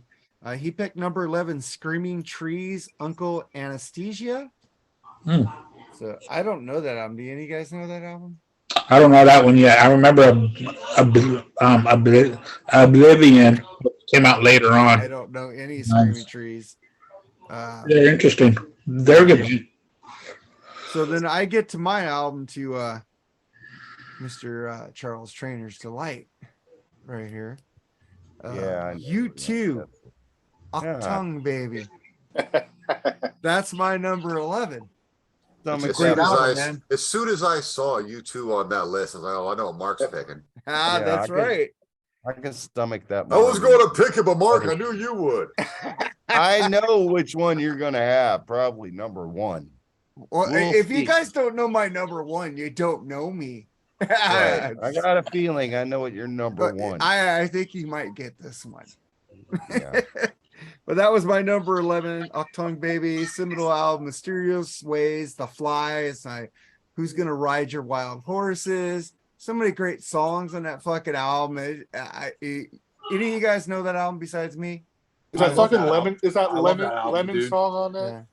No, No. that's on Super. I know Mysterious fucking Ways. It was on the sucks. radio all the time up there. The Mysterious I Ways remember- is all right. I remember watching MTV and I've seen the video for the Fly, and I'm like, holy shit, what the fuck? Like completely like I Sea was like, dude, change. this is you too. Oh, I forgot about that song. Yeah. Like they completely like retooled their sound. It was like the whole Brian Eno production, and they were like influenced by like the whole Bowie Berlin trilogy sound and all that. And I dug it, man. I thought it was a great album. Yeah. I thought they completely reinvented themselves in a great way. So I just always thought after the Joshua Tree, man, they just went downhill in my opinion. That's just my not opinion. me. I think they made their best work after the job. See, I think I need to quit being such a U2 hater, but fuck you too. But I should probably dive deeper, but fuck you too. No, I agree. You It's, should it's not. weird. You should not. Hey I man, the agree. Joshua Don't Tree, do the it. They're Joshua way Tree is better than really good. Oasis.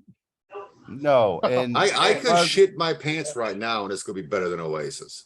get your Andy, Birkenstocks on and Andy, fucking. an idea for a show, man. Oasis album versus a U2 album, man. Do it. That might be interesting. I bet Oasis would win. Their heart, they're fucking. It depends on what better. U2 album, actually. They have better music. That's Oh why. fuck no. You two. Remember, Charles, I'm not a Beatles fan either, so Ooh, don't take yeah. anything I I say. get it. So then we get to the number 10. They actually have testicles, though. That's the difference. between Andy, what's your U2 and number 10? Oasis. The Beatles did, yeah. My number 10, I was a sophomore going into my senior year, and I had a good friend of mine that was part of the FFA back in high school. I don't know if y'all are familiar with that. Future Farmers of America. Yeah. Yeah, mhm. I know it. So we would go and hang out in the stalls, and we would go feed this pig, and this was on rotation constantly. Garth Brooks, Rope in the Wind. This was a constant play out there. We really had a good time. The songs on here: Rodeo, Burning Bridges, Papa Loved Mama. But that's Mama's my in the favorite bed, Garth Daddy's in the song. pen. I love that track. My favorite Garth song. Mama's in the ring and Papa's in the pen. Yep. Not a country fan, but I respect the hell out of that guy. I love that performance of Hard Luck Woman he did with Kiss. I forget what talk show it was, but it was fucking pretty amazing in my opinion.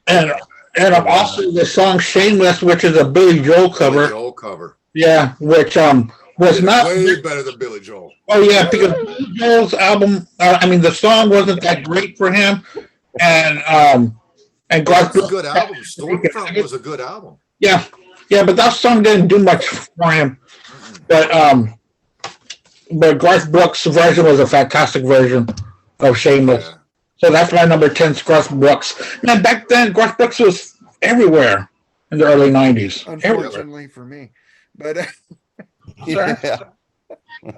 hey, Him and Jerry. Billy Ray Cyrus. Oh I like yeah. Billy Ray. What a great Oh, Hey, one. keep really singing. different. So Jerry, No. what's your number 10? My number 10 is Alice Cooper's "Hey Stupid," man. I love that album. A lot of guest appearances on that album too. Fucking Satriani, Vi. I think Nikki Sixx was on it. Slash was on it. What count he on that? the title track? Fucking Ozzy You did count a Nikki background Sixx? vocal. What did he do? Stand there? You don't play Probably. Yeah.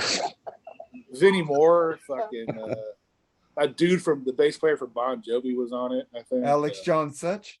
No, the new one they got now. Oh, Hugh McDonald. Yeah. That's Well, it. he's not But, actually the new one. He's the original one. But okay, well, whatever. But yeah, I mean, fucking Feed My Frankenstein. I was on the fucking Wayne's World movie. Wayne's That movie World, was yeah. Fucking A. That album kind of fell under the radar at the time, but I really enjoyed it, man. So that's my number 10. I a lot like of that people- song a lot, anti-suicide. A lot of that was going on, the anti-suicide songs. They were all over the place, and Alice definitely pulled that off real well. I think it's a great album. Honorable mention of mine, not on my list, but great album. But I think that was one of his like return albums that ever after Constrictor came that one. Well, And Poison was the Trash, return yeah, album. trash. Crash. Okay. Because Trash. Trash, I think, is a better album than the Hey Stupid album, but the Hey Stupid album does have a soft spot in my heart. yeah, Chris Sinzak is loving this right now. Hi, Chris. You're watching. He's not watching you. Yeah, I know. Yeah. What the fuck? I'm drunk. I'm cool, like Dr. Fuck says. But who's next? Number 10. Hey, That's me. Al. Wow. Yeah, Al. Skid Row, Slave to the Grind. I played the hell out of this album. Fucking, they got heavier. Yeah, I Skid Row's first album, I liked it, but I wasn't like in love with them. Like I liked them, but it wasn't like everybody was like, yeah, Skid Row, and I'm like, yeah, Skid Row's all right. But when this album came out, I was like, I took notice, and I was like, yeah, they're kicking ass like big time on this, like heavy, and I was really into like heavy music too. So I mean, Monkey Business starts off with a bang. Quicksand Jesus, Slave to the Grind. Wasted Time, Get the Fuck Out. Or there's so many good songs, top to bottom. Yep. It's their best album, in my opinion. They never bettered A lot it. So, heavier than the first one. A lot heavier. yeah, a lot heavier, man.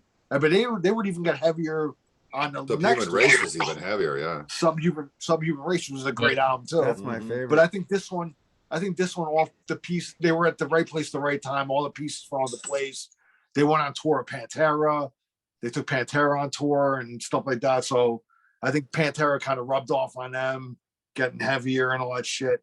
So yeah, man, Slave to the Grind, Skid Row. I mean, I could have actually put it higher, but I'll just put it at 10. I mean, like yesterday, man. Like all these albums, man, I listened to them a lot in '91. I put myself back in '91. I'm like, what are the albums that I listened to the most in '91? I might not listen to them much now anymore, but '91 I was like heavy rotation, and I had to put these albums in there. So this was in heavy rotation.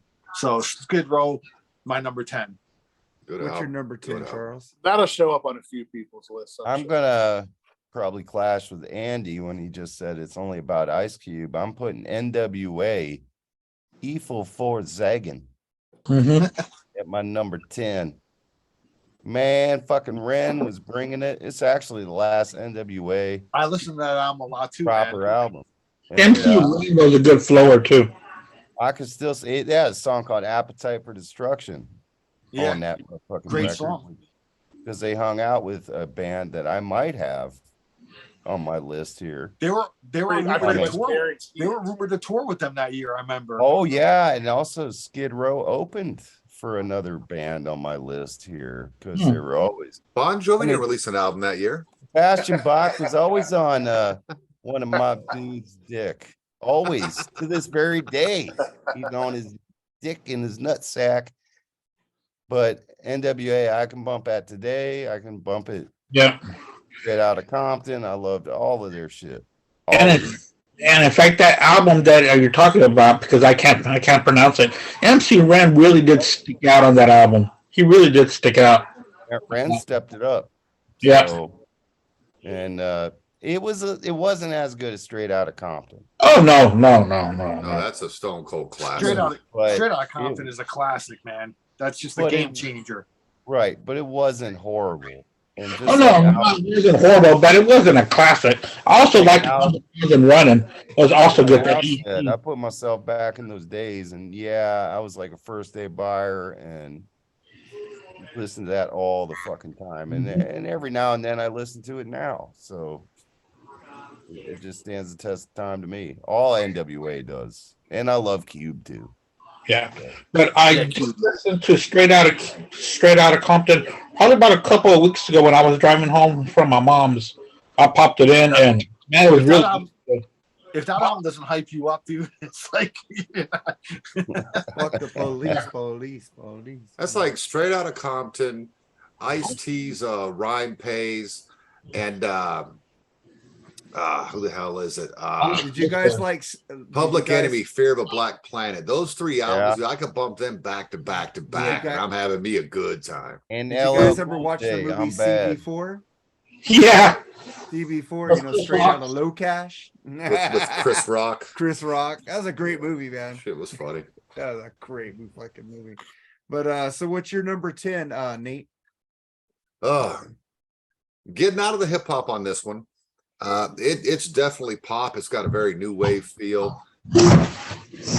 This again was everywhere, especially one song on the radio, and it's what caused me to buy the album. And it was funny, there was a warning label on the album about all the bass that's on it. It said to actually turn the bass down on your speakers or on your stereo system because it could blow it. But that was fucking Jesus Jones' Doubt, man. When I heard Right Here, Right Now, I just got it. It made sense to me.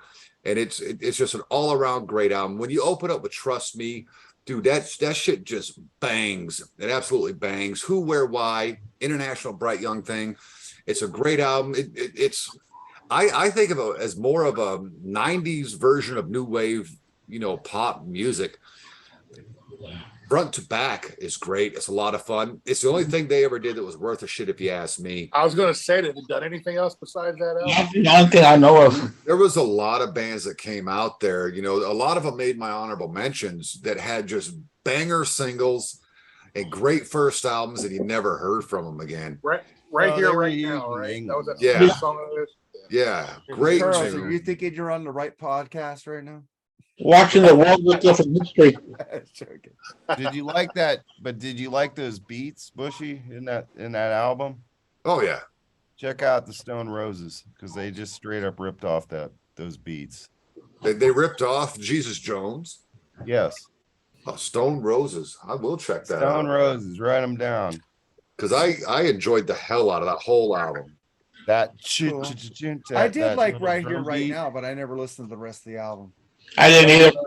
But they never really a couple songs, and you'll hear that beat. And Nice. like all the bands in England were using that drum beat at the time. Well, there it is. A very new wave sound without being new wave. You know what I mean? It was like a new wave for the 90s, if you ask me. Good stuff. Blur's debut album came out that year, and it almost made my list. And they were made to make that drum beat the way like Jesus Jones did, and they were like, just do what the Stone Roses do. This kind of like chicka boom beat. Yeah. There's nothing wrong with Jesus Jones. They were Good using stuff. it. Fun. Yeah. All right. Plus, I was grinding up on chicks, man. I was a horny 16-year-old. Dude, you had to find the right music to get the girls, man. I have no qualms in loving Air Supply. Like Air Supply. Got me girls. Yeah. Got me girls. Dude, I Sugar love on Air me. Supply. Pour Some Sugar on Me got a fucking lot of future soccer moms. So Yeah, when that came out, Really? We're talking Air Supply. I mean, Air Supply was weird because it was two dudes singing to each other. But you're going to go Hey, and pour man, some the sugar music on worked. me? It fucking worked. music worked. It The worked. music worked, man. I love Air Supply. Because you're every woman in the world, right? God love you, Mom. Great song. Because Mom listened to that stuff. That was Mom music. Everyone calls our music today Dad rock. Well, that was Mom music for me, Air Dude, Supply. I can't stand. I'm not gonna say it, but let's get to Edwin's number 10 pick was Skid Row, Slave to Grind. When you guys already picked that, I agree with. Well, mine will come up later, but then my number 10 is Soundgarden, Bad Motorfinger. Yeah. Fucking Rusty Cage, but Jesus Christ pose, man. The guitar tone on that album. Oh my God. God, fucking Jesus Christ! But it's Chris Cornell's fucking voice. Well, Matt best Cameron's fucking singer drums. ever to exist on the planet. My God, what a loss right there with Chris. I gotta say, man, in '91, I couldn't stand it. Could not stand it. I hated all the flannel pussies. Today, They were metal, dude. today, I dig both Super Unknown and Bad Motorfinger. I think They those were are the both band that made solid me- albums. They were the band that made me accept the new direction. Dude, they music was weren't going. grunge. I couldn't though. stand They were, Nirvana, man. Nirvana. they I were- still don't like Nirvana. they were but, like Black Sabbath Soundgarden, dude. They had the Black No, I Sabbath. saw him with his fucking cargo shorts and flannel shirt. It was But the fucking music Nirvana. was more of doom metal, you know. It was more Black What's Sabbath. the guitar? What's the guitar player? Like Alice in Chains. It was they were I Alice in metallic. Chains. I wouldn't call them doom, but they were metallic. Yeah. Yeah. I'm just gonna say back then, you Yeah. wouldn't get me to listen to it. Yeah. You would not. You know, I turned to country music because of the Even grunge Rusty scene. Cage? Did not like it. I hated Oh that my shit. God. His little flannel shirt and his little fucking prissy But little. you know, fucking gay you're beard. like people today. You're looking at, you're like the MTV generation, which I'm part of. You look at the look and not listen to what's going on behind that fucking stupid. look. Right, I was the MTV generation, So was I, dickhead. but I I am listened to the steady music. admitting this. I I'm miss, telling you, I hated it. But Hey, let me ask today, you a question. today I can listen to it and I enjoy it and I dude, appreciate I it. liked Poison. They look like chicks. So I didn't You care. still like Poison. That's right. You didn't still just like like them. And Brett Michaels is still a pretty motherfucker. Okay, I was listening to Bad Motorfinger late last night, and something popped into my mind. Is Chris Cornell or Ronnie James Dio because of his vocals, or is that too? Amazing vocalist. Do you know when I decided that I kind of dug Chris Cornell? Is MTV playing that video and just bombarding it on me? A Black Hole Sun. Now, a Black Hole Sun had not been such an amazing video. Like everybody in the history of making videos wishes they made that video. That was a fucking great video. If Black Hole Sun had been just bombarded on me, and he looked even worse then. He looked like Kirk Hammett, Load era, you know, because he cut all his hair off. Yeah, short hair. But that's when I was like, whoa, this Cornell guy, this Soundgarden might not be bad. And that's when I started to ease up on Soundgarden a little bit. But 91, you could not have got me to listen to that shit. Gun to head, I'd have ate the bullet. But do y'all? Now I love him. But do y'all think that he was the Ronnie James Dio of the '90s? I would stipulate to that. He had the vocal prowess. He had a stage presence. Looking back and Yeah. not thinking of myself as a 16-year-old kid hating this stuff. Right. Absolutely. If you were going to put somebody up there with Ronnie James, I would think it would be fair to put Chris Cornell in that Yeah, I category. agree. Okay. All right. I felt the same way too. That would definitely be fair. Okay, Andy. So then we get to your number 9. My number 9. I only have the CD. I don't have the cover because I remember this clearly. I was in this girl's car and I pissed her off, and she told me to get out. And I pressed the CD thing in her car, and I pulled out my CD when she was pulling out. I said, "Hey, my CD cover's in your car," and she didn't stop. So, Kerplunk by Green Day. It's a badass album. This was before Dookie. Jerry, you go next. This was their second album. Lucky for me, the songs are on here. Two years away. Yeah. They did albums before Dookie. I didn't know that. Seriously, I'm being serious. Yes. Yeah, this one is the one that was right before Dookie. It's called Kerplunk. Welcome to Paradise. Christy Road was a great melody track. One of My Lies, 80, No One Knows was a really nice ballad. And Who wrote Holden Caulfield? They also do a cover of the Who's My Generation on here. So I know that some of y'all aren't big Green Day fans, but this was a really good album. I really enjoyed it, and I've had it ever since '91. What was yours? Green Day? Green Day Kerplunk. Yeah. I never even heard that album. I got into them when I was deployed to Haiti because Dookie came out. Yeah, and this one was before Dookie. Okay. Yeah. I'll have to check it out. Yeah, it's a really good album. It's called Kerplunk. Kerplunk. Yeah. Write that down too. See, this is all my honorable mentions, guys. I got like a page and a half of honorable mentions. Well, I Like, guess it's like my last turn. night, Jerry had 47 pages worth of shit. That's Yeah, I pretty read high. them all. I read I them had a all in lot of 10 honorable fucking mentions last night seconds. too. I read them all in 10 seconds, all 20 of them. So. I know, and I didn't hear any of them. It's like these people in these mountains with that Appalachian accent. I don't know what the hell you were saying. You remember that fucker that used to do those FedEx commercials in the 80s that talked really fast? Remember that dude? I remember the guy from the Micro Machines commercials. Is that Yeah. my buddy? Guy. I don't know. Same guy. But anyway, I guess it's my turn now, is it? Yeah. Another fucking band that's always under the radar, fucking Voivod, man, fucking Angel Rat, dude. Love that album. Yes. Is it good as good as Nothing Face? No, but you know, any band that can pull off a fucking this song's not on that album, but any band that can pull off a Pink Floyd cover like Astronomy to Mine and fucking nail it and make it almost even better, it's a cool band in my opinion. But yeah, these guys are cool. They're always under the fucking radar, dude. Love the fucking singer. Great album, man. voice. Great album. Yeah. Anyway, that's my number 10. I'm glad you picked that one, man. What was your number 10, Jerry? Angel Rat by Voivod.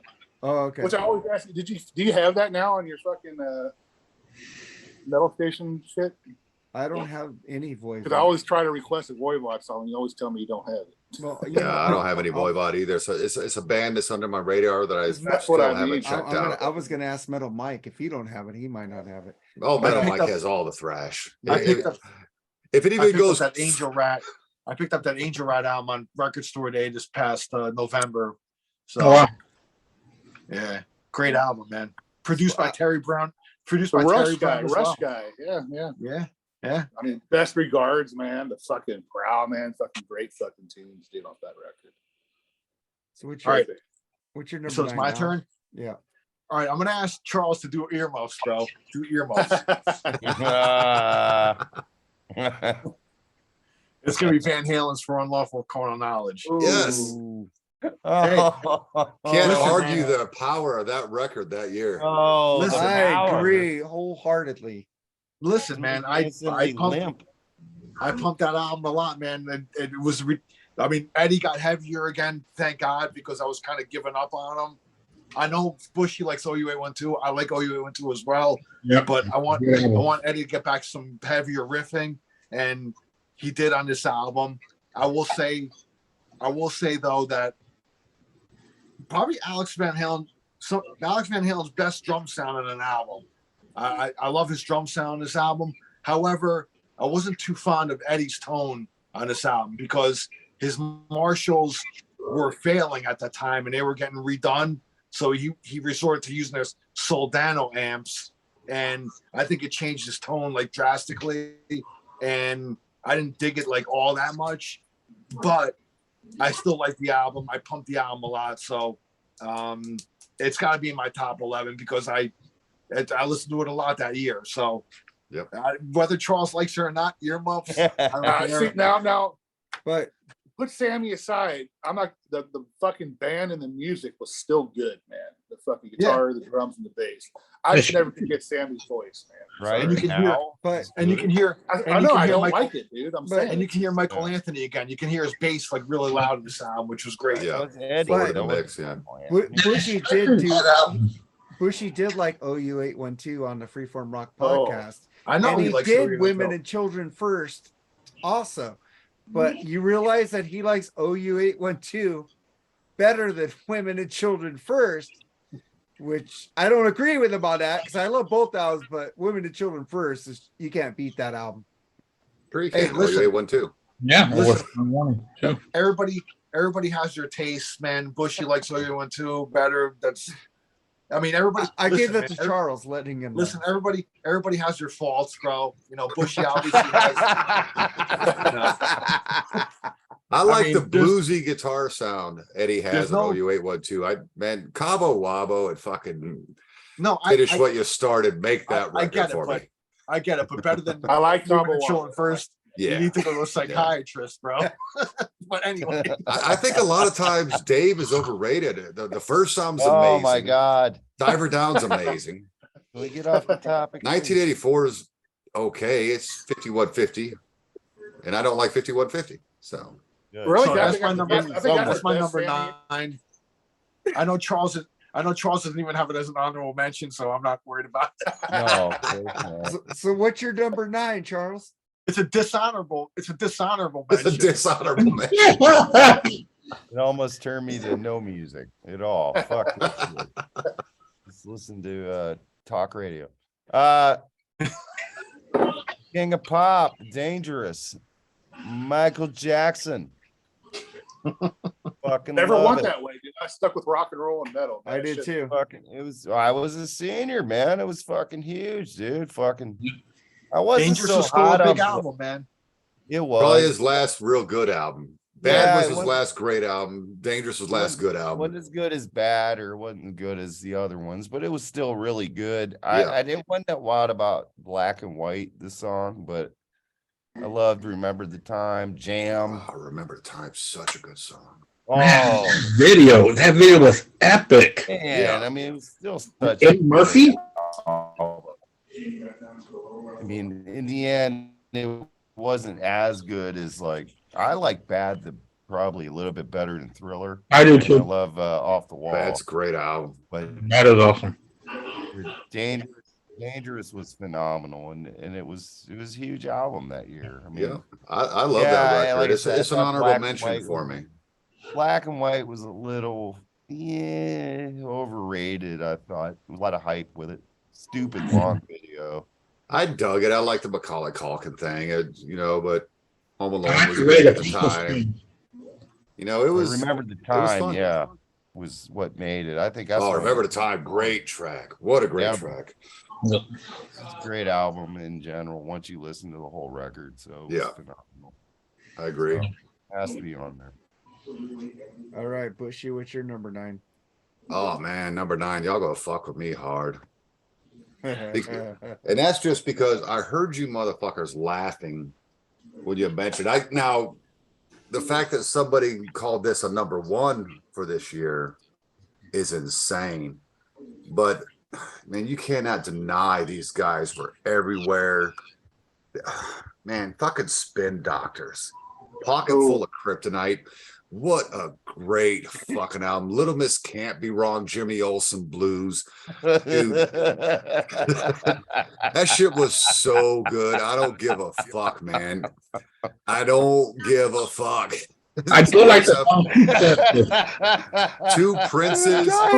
So, They were a fun band. I don't know what kind of rock and roll it call was them. Whoa. I don't know what you call them because it's not really Yeah. ska, but it's got a ska feel. They look very grungy, but it's not grunge at all. They got a pop feel, but they're not pop. They're just a good, very eclectic, almost Jane's Addiction style, especially when Oh you're talking about, God! especially when you're It's talking 100 times better. when you're talking Ritual de lo Habitual. Yeah. All Jane's Addiction albums are fucking great. Even Strays. Yes, and so is Spin Doctor's Pocket Full of Kryptonite. Enjoy. Can I I interject tell you here? what, man. They're Go good ahead. for the same reasons that people don't like Nickelback. It's because you don't fucking know any better. Man, I man, heard Spin Doctor's album. I was not a fan. man, go ahead, respect Al. for you for mentioning No, that no. album, though, man. I was gonna say I just want to say they did before COVID. They did a free show a town over from where I was. So my wife and I went, and they put on a good show. Now, they kind of fell into that. There was in the early '90s, there was kind of a little bit of a jam band kind of scene. Not to say that they were. It was them Blues Traveler kind of Yeah. like that. Blues Kind of I love Traveler. Blues Blues Traveler Traveler. too.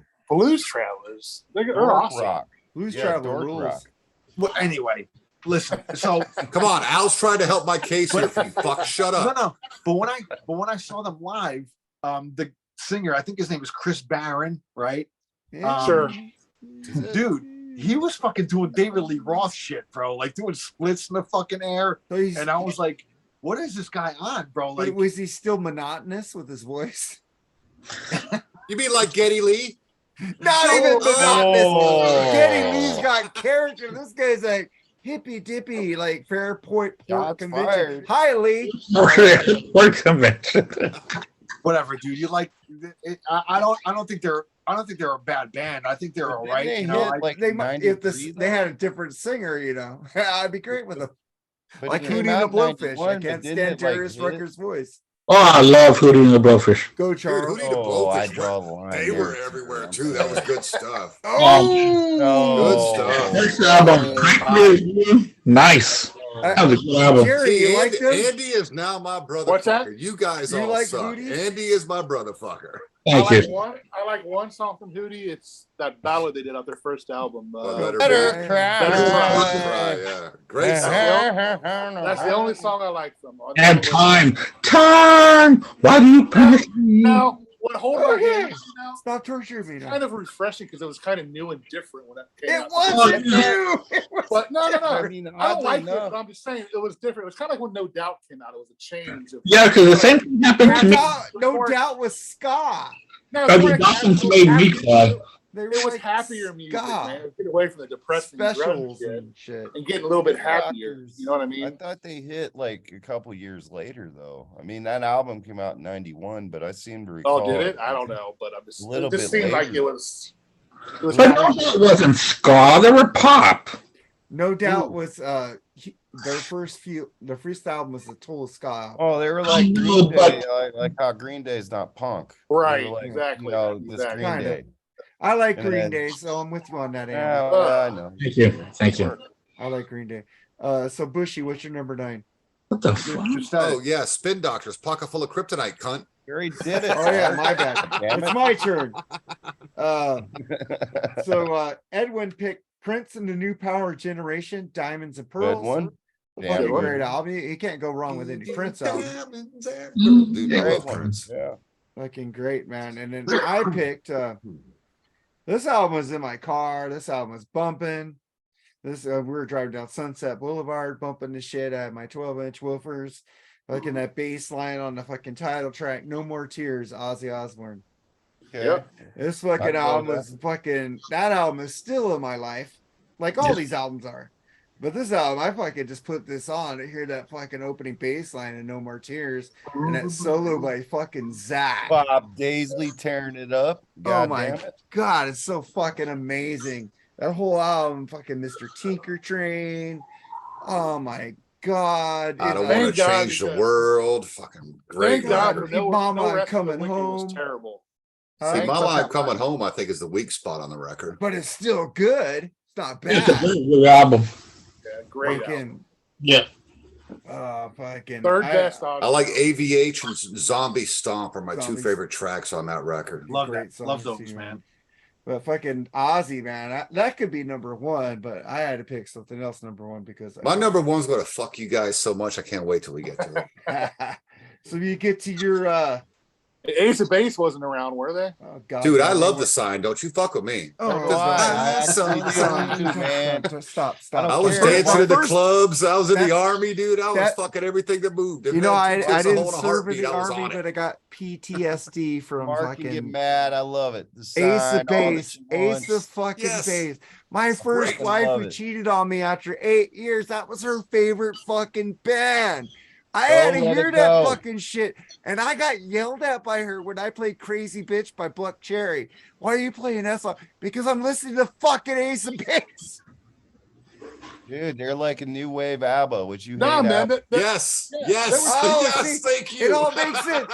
Ghost, ABBA, It's ABBA Ace part of Base. 2. No, A hot blonde, a hot redhead chick. I don't. It's the same fucking deal, I think Mark's man. got something against Swedish people, man. Probably doesn't like Yeah, that kid. yeah, I think he's I got a like little. those. He's got a little I racism in his love heart for fucking Swedish Europe. people.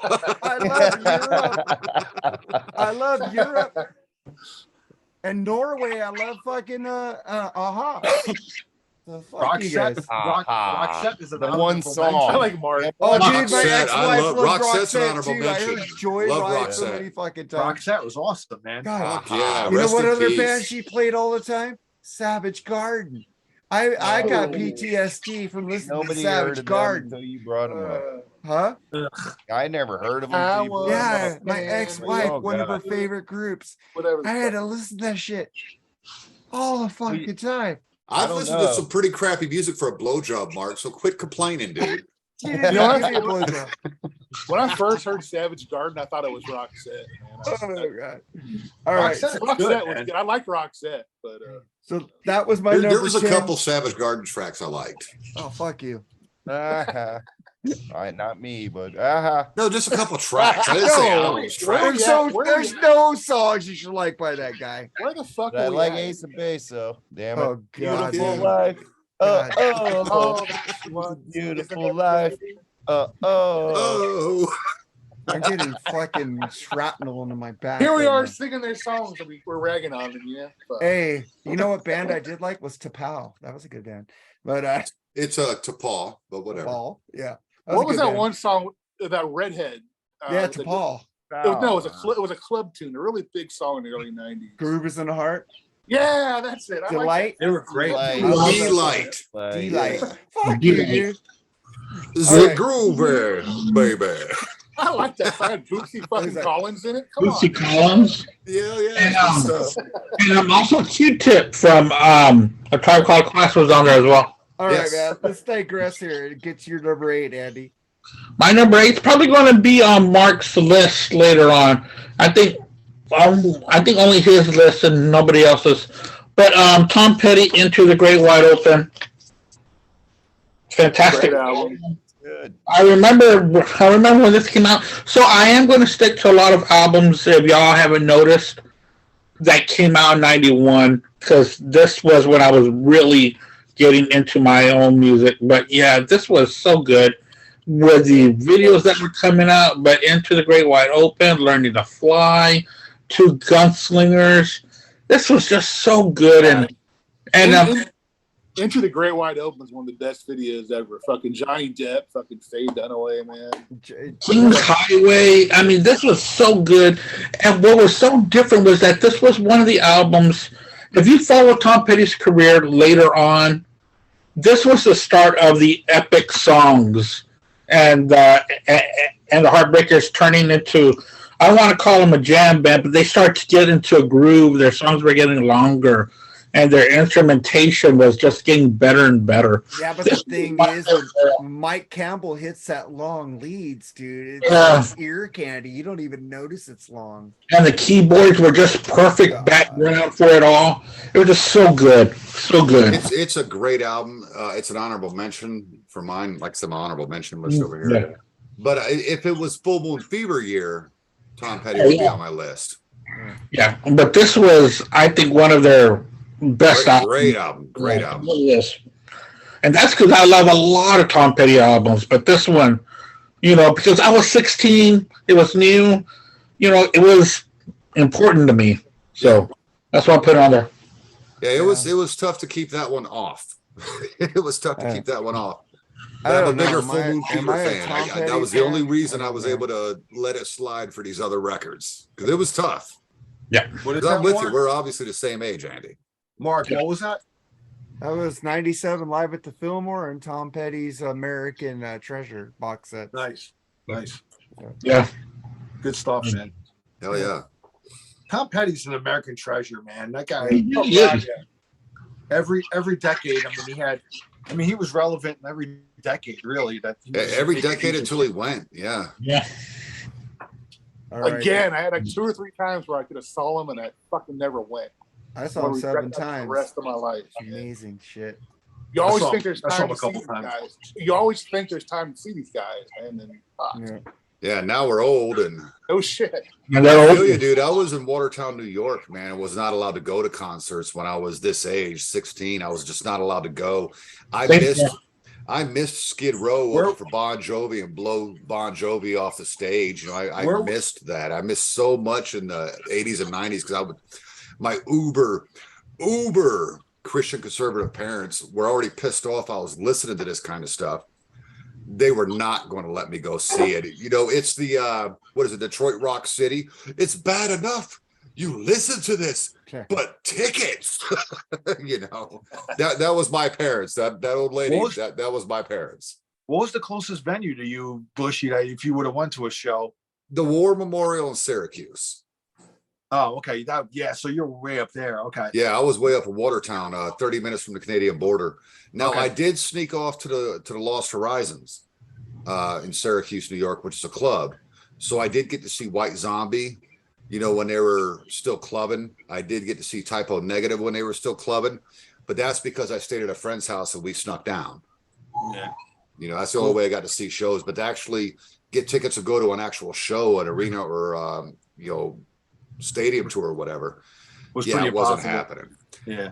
There's so many good shows go to the Carrier Dome where Syracuse University plays football, and I just was not allowed to go. I missed so much. That's why I don't stop my daughter from going to shows, and I've taken her to shows. So Jerry, Well, I what's hear your you. number I 8? mean, I was abducted by an Amish terrorist group, so we couldn't get the horse and buggy up to the Richfield Coliseum, which was about an hour and a half away from, about an hour from where I lived. And I was always grounded as a kid too. Right. Yeah. Bad kid. My mom didn't know what the fuck I was doing, dude. I didn't live in, but we didn't have public transportation either to go to these fucking places. So it was like, well, Syracuse was an hour and a half away, like man. No wonder you love no wonder you love Liam Gallagher so much. Oh, for real. No. You're a bad boy. Oh, my mom would go to work, dude. I would skip school. Fucking today's rules, dude. My mom would be in jail. It's like I said, fuck school. I got a job at 16 and fucking just went to school basically to get my fucking work permit until I turned 18 and said, fuck this shit. I graduated like 4 years ago, but I said, see, I was that nerd that should be much higher in life than he is, because I was the guy that was perfect attendance every year. I played sports every season. I was involved in clubs and student government and all that shit. You know, I was just that kid. I was an A and B student. I was just that kid. You know, I had this whole dream for the Army, and then marrying a bitch with 3 deployments changed my whole life point. And then after that, it's just been shit. all right, Jerry, what's your number 8? Number 8 is a song that I always think that is my life, but my wife always shoots me down. But I'm so bad, baby, I don't care. Fucking Motorhead 1916, man. Yes. Yep. Yeah. Lemmy, man. Fucking one of the greatest ever, the Godfather of metal. Fucking legendary, great album. They never made a bad album. I know people didn't like him after Eddie left the band, but I think they got better. They made great albums, man. Yeah, but man, fucking what a band they were, dude. What a fucking force, man. This is actually one of my favorite Motorhead albums of all time. And that track 1916 is heart-wrenching. And I think the only member alive is fucking guitar player, Phil something, I think his name is. I can't think of his name. He's the only one alive, right? Well, Mickey D too. Yeah, Mickey D. Oh yeah, Mickey D. Yeah, Mickey D, because he plays with Scorpions right now. Yeah. But man, what a fucking band they were, dude. They've never made a bad album, in my opinion, dude. Agreed. Yeah, I mean, fucking great balls to the walls, fucking metal. Great pick, man. Hell yeah. Yep. Motorhead will show up on my list, but just much later. What's your I think we did a review on that on Freeform with Edwin Conestracci, the guy I'm giving your list for. So Al, what's your number 8? Well, people are gonna say, yeah, they're fucking overrated or whatever, but they changed the game, they changed the seat. I gotta pick Nirvana, Nevermind, because I got in Nirvana. Like when I came out, I took notice of it, and I listened to it a lot, and I think it's a great album, dude. And I know people are like, fuck Nirvana, they changed shit, up, and they destroyed the glam metal scene. I didn't never turn my back on glam metal or any of that stuff. Like I still listen to it. What bothers me is like when they came out and like people that just turned their back on like the music that they listened to. It was like I never understood that. It's not like I was very guilty of that. It's not like I took my Motley Crue, Rat, and all those Dokken albums and threw them out. Nope. Fuck these guys. I kept listening to that stuff. Yeah, but I listened to it along with fucking Soundgarden, Alice in Chains, Pearl Jam, stuff like that. So there was room in my life for both that stuff, man. So I never understood. To me, like the people that turned their back on that stuff was like posers, man. Those were the posers and shit. Oh, whoa, we're friends here, Al. You're just no. I'm not saying you because you never got into the grunge thing. You stuck with what you liked. So I'm not calling you. I'm talking about like people that listen to the stuff that you liked, but then turn their back on it and like, you walked away from it altogether. I got you. Exactly. So people that are like, oh, this is trendy, so I can't listen to this shit anymore. I got to listen to this. I never fucking understood that, and I hated people like that. I'm like, dude, I listen to fucking Rat along with fucking Soundgarden. It doesn't matter to me. Right, If it's good, it's good. You know what I mean? Soundgarden So ain't grunge. The best Yeah. way No, I it's can kinda- describe it. Now, first of all, let me say that my feelings on Nirvana, Nevermind, have changed in 20 or 30 years, whatever it's been, because we're fucking old.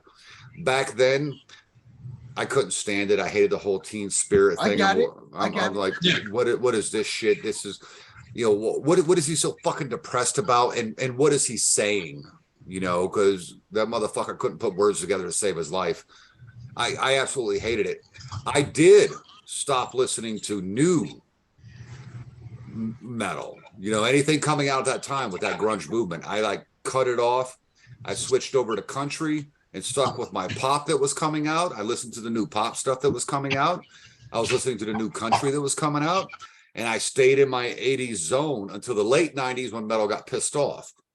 When bands like Dope and Slipknot came out, I was like, oh, okay, they're pissed off. I could do pissed off.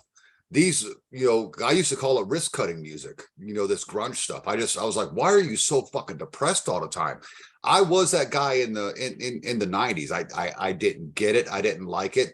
I will say right now, Territorial Pissings and Heart-Shaped Box are two of the greatest songs to come out of the 90s. And Territorial Pissings, I know, is off of Nevermind, and obviously Heart-Shaped Box off of that other In Utero. See, I even know the records. I have softened my stance on that band. Here's my thing with Nirvana, man. I couldn't stand their studio albums, but live, I have never seen them in concert, live in person, but I've seen the videos. They put on a kick-ass show. And I think we covered this on your show. Thank God for Dave Grohl. He's exciting.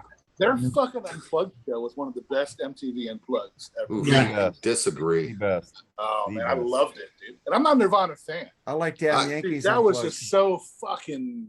The I would best love thing to hear Kiss. the uncut. I know it was Well, huge, covered but Kiss that. 96 was the best Nah. unplugged on TV. Damn Yankees Yeah, and it was a Tesla. little Great bit behind it. It was great.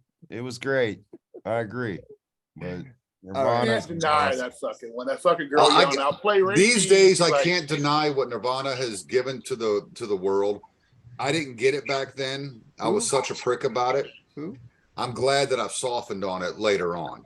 I had really am. I had to put it in because I listened to it. Like when it came out, I jumped on that and I was like, Dude, man, it was that's a everywhere. great album.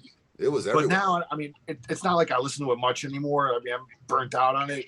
But I had to put it on my list because I listened to it a lot that year. So Yeah.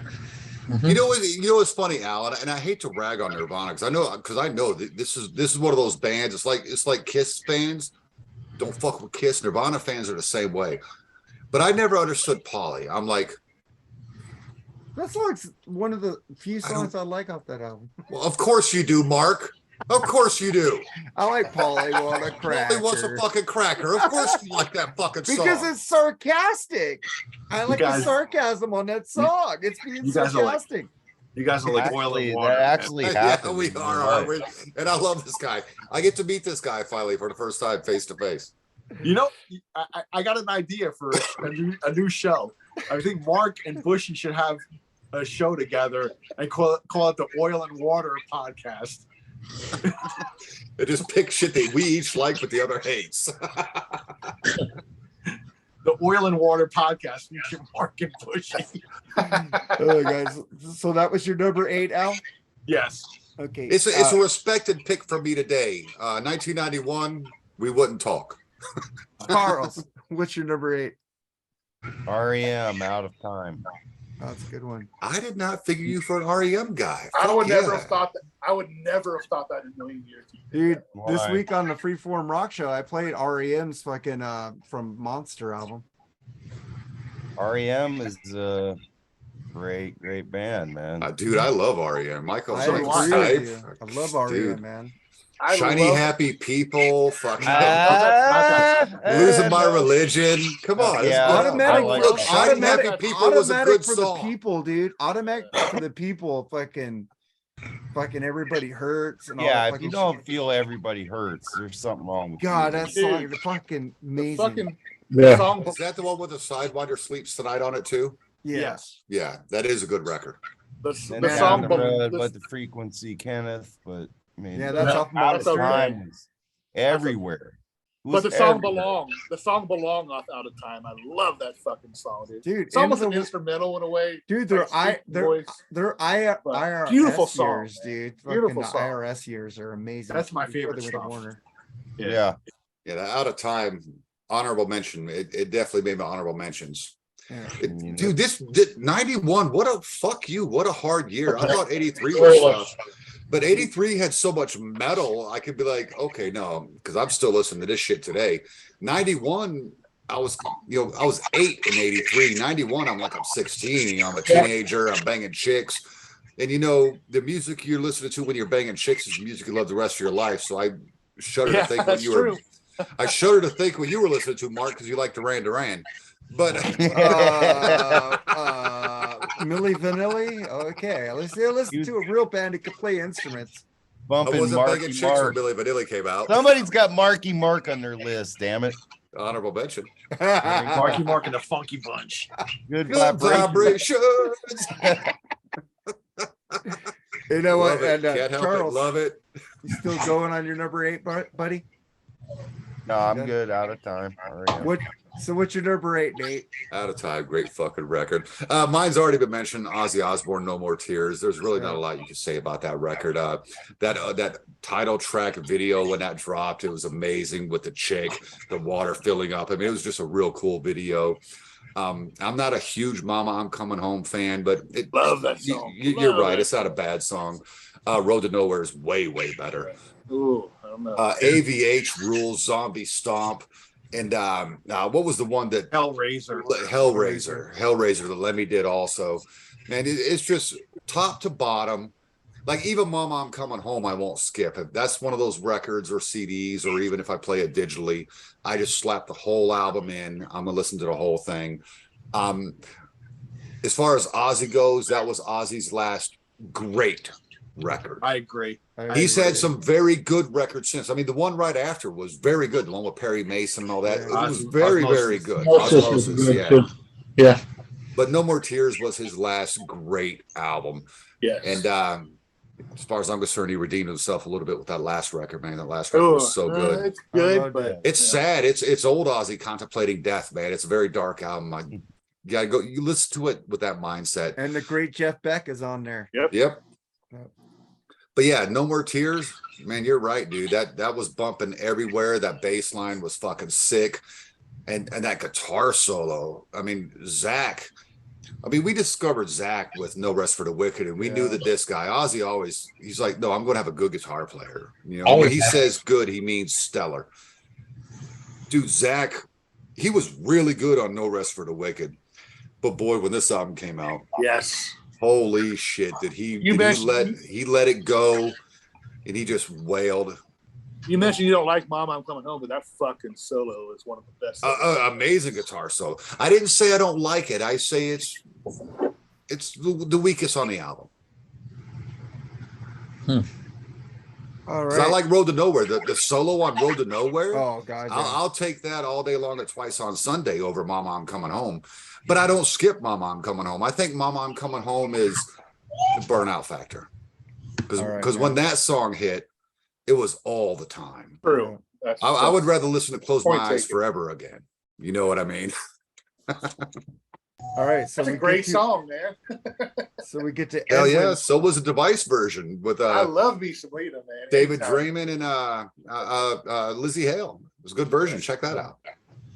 So we get to Edwin's number 8, which he picked David Lee Roth, A Little Ain't Enough. I didn't pick it. Underrated album, man. Yeah, it is. I like that album. a lot. Whoa, say mama.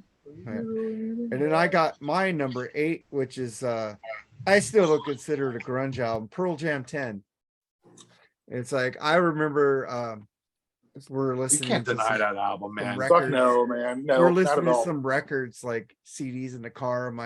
One of the guys I don't even know, he's in the back seat, one of my friend, he goes, have you heard Pearl Jam 10? I go, no. Dude, you need to go pick that shit up. We were driving down Sunset Boulevard. We stopped at Tower Records. I bought that, and I think I bought Extreme Porno Graffiti. Gotta get I come that back to in, don't find out you? what his pick is, and I'm hearing fucking Extreme. Let me go It was, walk it was away. Pearl again. Jam. It was Pearl That was Jam. Pearl Ken. Jam 10. Oh, okay. I'm saying when I bought Pearl Jam 10, I bought the Extreme. Ugh. Oh, why you gotta keep bringing up Extreme? That's the first time I brought it up in weeks. Shit. Ah, Pearl Jam Earmuffs, 10 Charles. Earmuffs. is my number 8. You brought up Pearl Jam too. Ugh. And then we get to Andy. What's your number 7? My number 7 was already mentioned by Charles. I am going to go with Ghetto Boys. Can't Be Nice. Stopped. Beautiful. You know, Homie Don't Play That. Chucky, Mind Playing Tricks on Me. I'm Not a Gentleman. Fuck a War. Dude, this was just a good album from beginning to end. It's not as good as their debut album. Their debut album is just... If we were doing the year 89 when their debut album came out, that might have been my number 1. Because I love that debut album so much. But my number 7 is going to be Can't Be Stopped by the Ghetto Boys. I mean, there's a East Coast, a West Coast, and a Third Coast. And that's where they came out of. They're Ghetto Boys from the South, weren't they? Houston. Houston. Okay. Houston, yeah. From Fifth Ward, Texas. Bushwick was actually shot on the cover. He shot himself. Yeah, because he's all full of blood. In the hospital when he lost his eye. Yeah. The one time I saw the Bushwick Bub didn't show up, it was disappointing. Insanity. So that was your number 7. Number 7, Ghetto Boys. So what's your number 7, Jerry? My number 7 is, now a lot of the metalheads didn't like this album for some reason, but I really did. Halloween's Pink Bubbles Go 8, man. Fucking love that record, dude. Kids of the Century, come on, man. That's good shit, dude. Halloween's always been one of those another band that always fucking comes through every album they've come out with, in my opinion. What's the name of the band? Halloween. Oh, Halloween. Okay. Pink Bubbles. I'm sorry, I'm a little drunk, so I'm slurring. Sorry. Pink Bubbles Go 8. Hey, you're not slurring, you're talking in cursive. Okay, that's what it is. Okay. But yeah, I know a lot of my friends didn't like that album when it came out, but I did. So I got to check that one out because I got a couple of theirs that I really do like. now then Centerfold stole their fucking skull fucking mascot too, by the way. Oh God, here we go. But no, Halloween's always Call it an homage. Halloween's always been a solid band in my opinion. Dude. Yeah. Halloween's great, dude. Yeah, it's a really good band. That's Good your power number metal 7, band. Jerry? What's that? That's your number 7? Yep. All right, man. No, I just said it for the hell of it. I'm just kidding, dude. Fuck off. You know, you guys complain about time, so I'm trying to get you guys going a little bit here. Fair enough. And then we get to number 7. Al, what's your number 7? GNR, both the illusions. I'm gonna lump them together. I have to. Almost did that. You can't pick one over the other, and I for had me to. at least, I bought them both on release date. Both of them. It's like I wasn't like, oh, I only got enough money for one CD, so I'm gonna get the second one first. Fucking, I stole them, bro. What are you talking about? Just kidding. No, I mean, dude, I listen to the Illusions albums. I listen to a lot. In hindsight, do I think there's filler on them? Of course. I think could have been pared down to one awesome album, but there's a lot of great songs on both of them. You know, Right Next Door to Hell, you know, Bad Obsession, of course, Don't Cry. There's the 2 versions on both albums. I got a question for you. I want to interrupt you Yes. real quick. Original lyrics or alternate? Original. I'm an alternate guy. Are you? I'm an Okay. alternate guy. Okay. Well,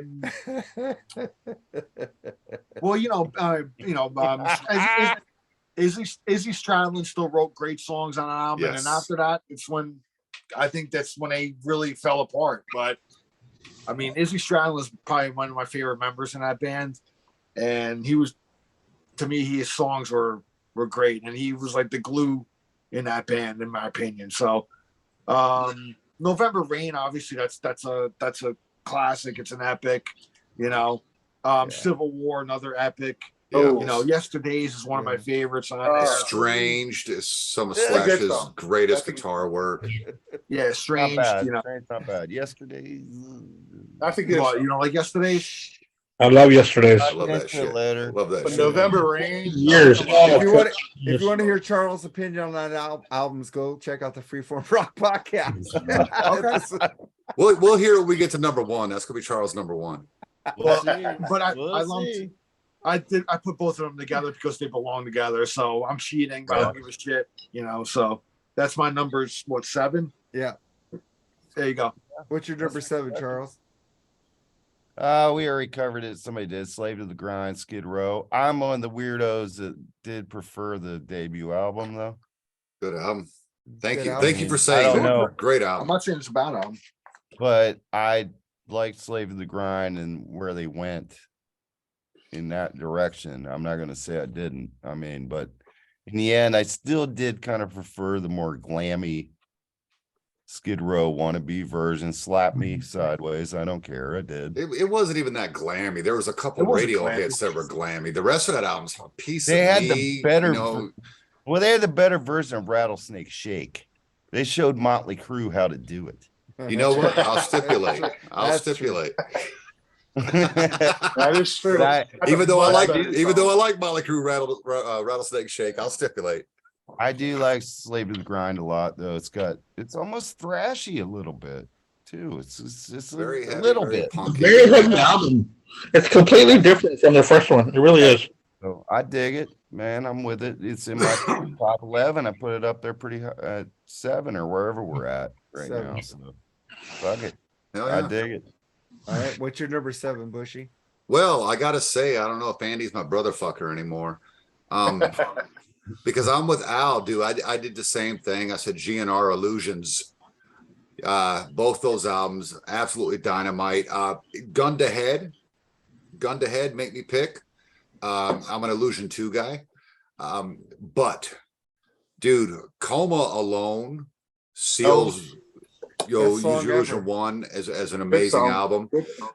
But Estranged and Civil War, I hate dude. that song. I even like My World. I can't help it. I was all over those records. My Where's way. Andy? People try to say that we're going to condense them into one album. No, you're not, because it'll go even past the CD era because there's too much great stuff from those 2 records, True. in my opinion, to be condensed into one album. Even in the CD era, you could put 15 songs on a CD back then. You know, they're both solid albums. Like Al, I was a first day buyer.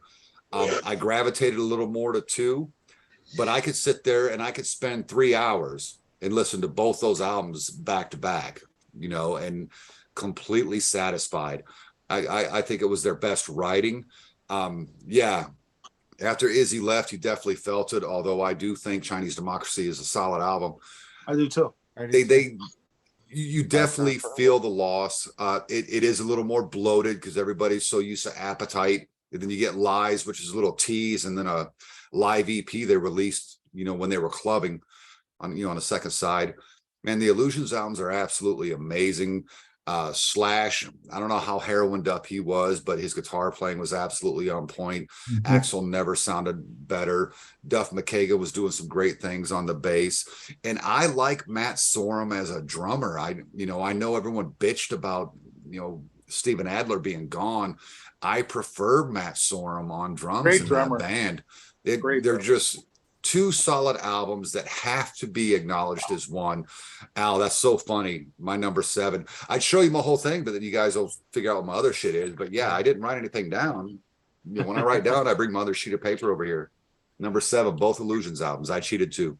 All right. And my Eddie's number 7 is he put Guns N' Roses, Use Your Illusion 2. Oh, Only one of them. He only did 1. see, I liked it. I liked that he picked 2. Yeah. And then I picked this is for Charles. Van Halen for Unlawful Carnal Knowledge. The fuck album. Well, I thought it'd be number one for you, so you shocked me. Oh, you thought that was number one? Oh, did you? Oh, really I know what his number one You is. really don't. Al I know probably what his knows who my number one is. number one is. Well, then it would be the guys behind your left shoulder, but whatever. I would Hey, have no figured. spoilers, bitch.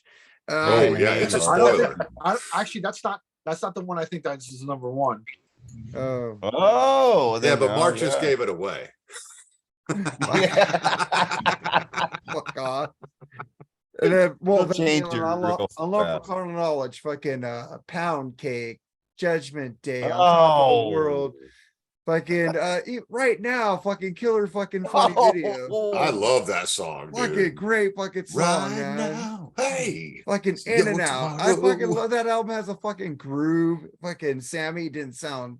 He sounded the best that he sounded fucking before. Even OU went too. He fucking took it to another level on fucking the fuck album. That's my number 7. The best of the 4 Sammy Hagar albums.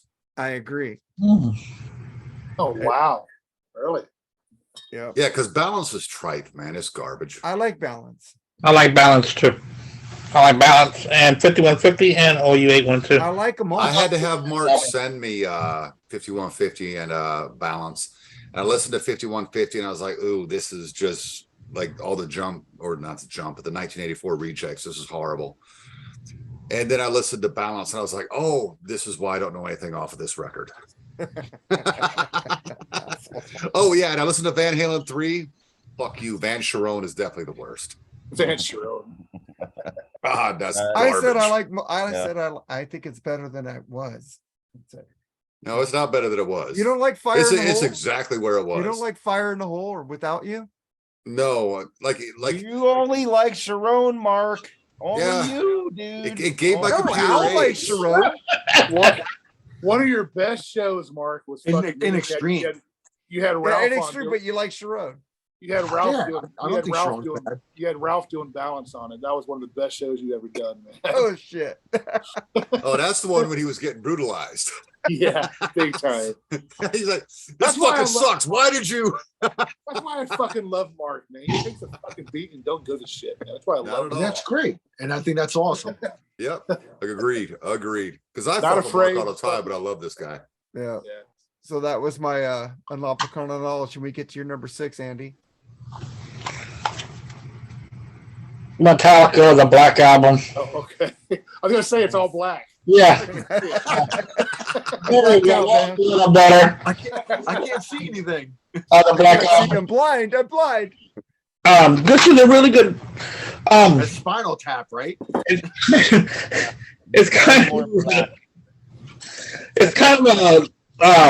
I really liked this album when it came out. I played it a lot when it came out, and I still play it, not as much as the other Metallicas. If I'm gonna play Metallica, I'll play something else. But when this came out, it was all over the place, and I loved it. You can't deny it, man. Nope.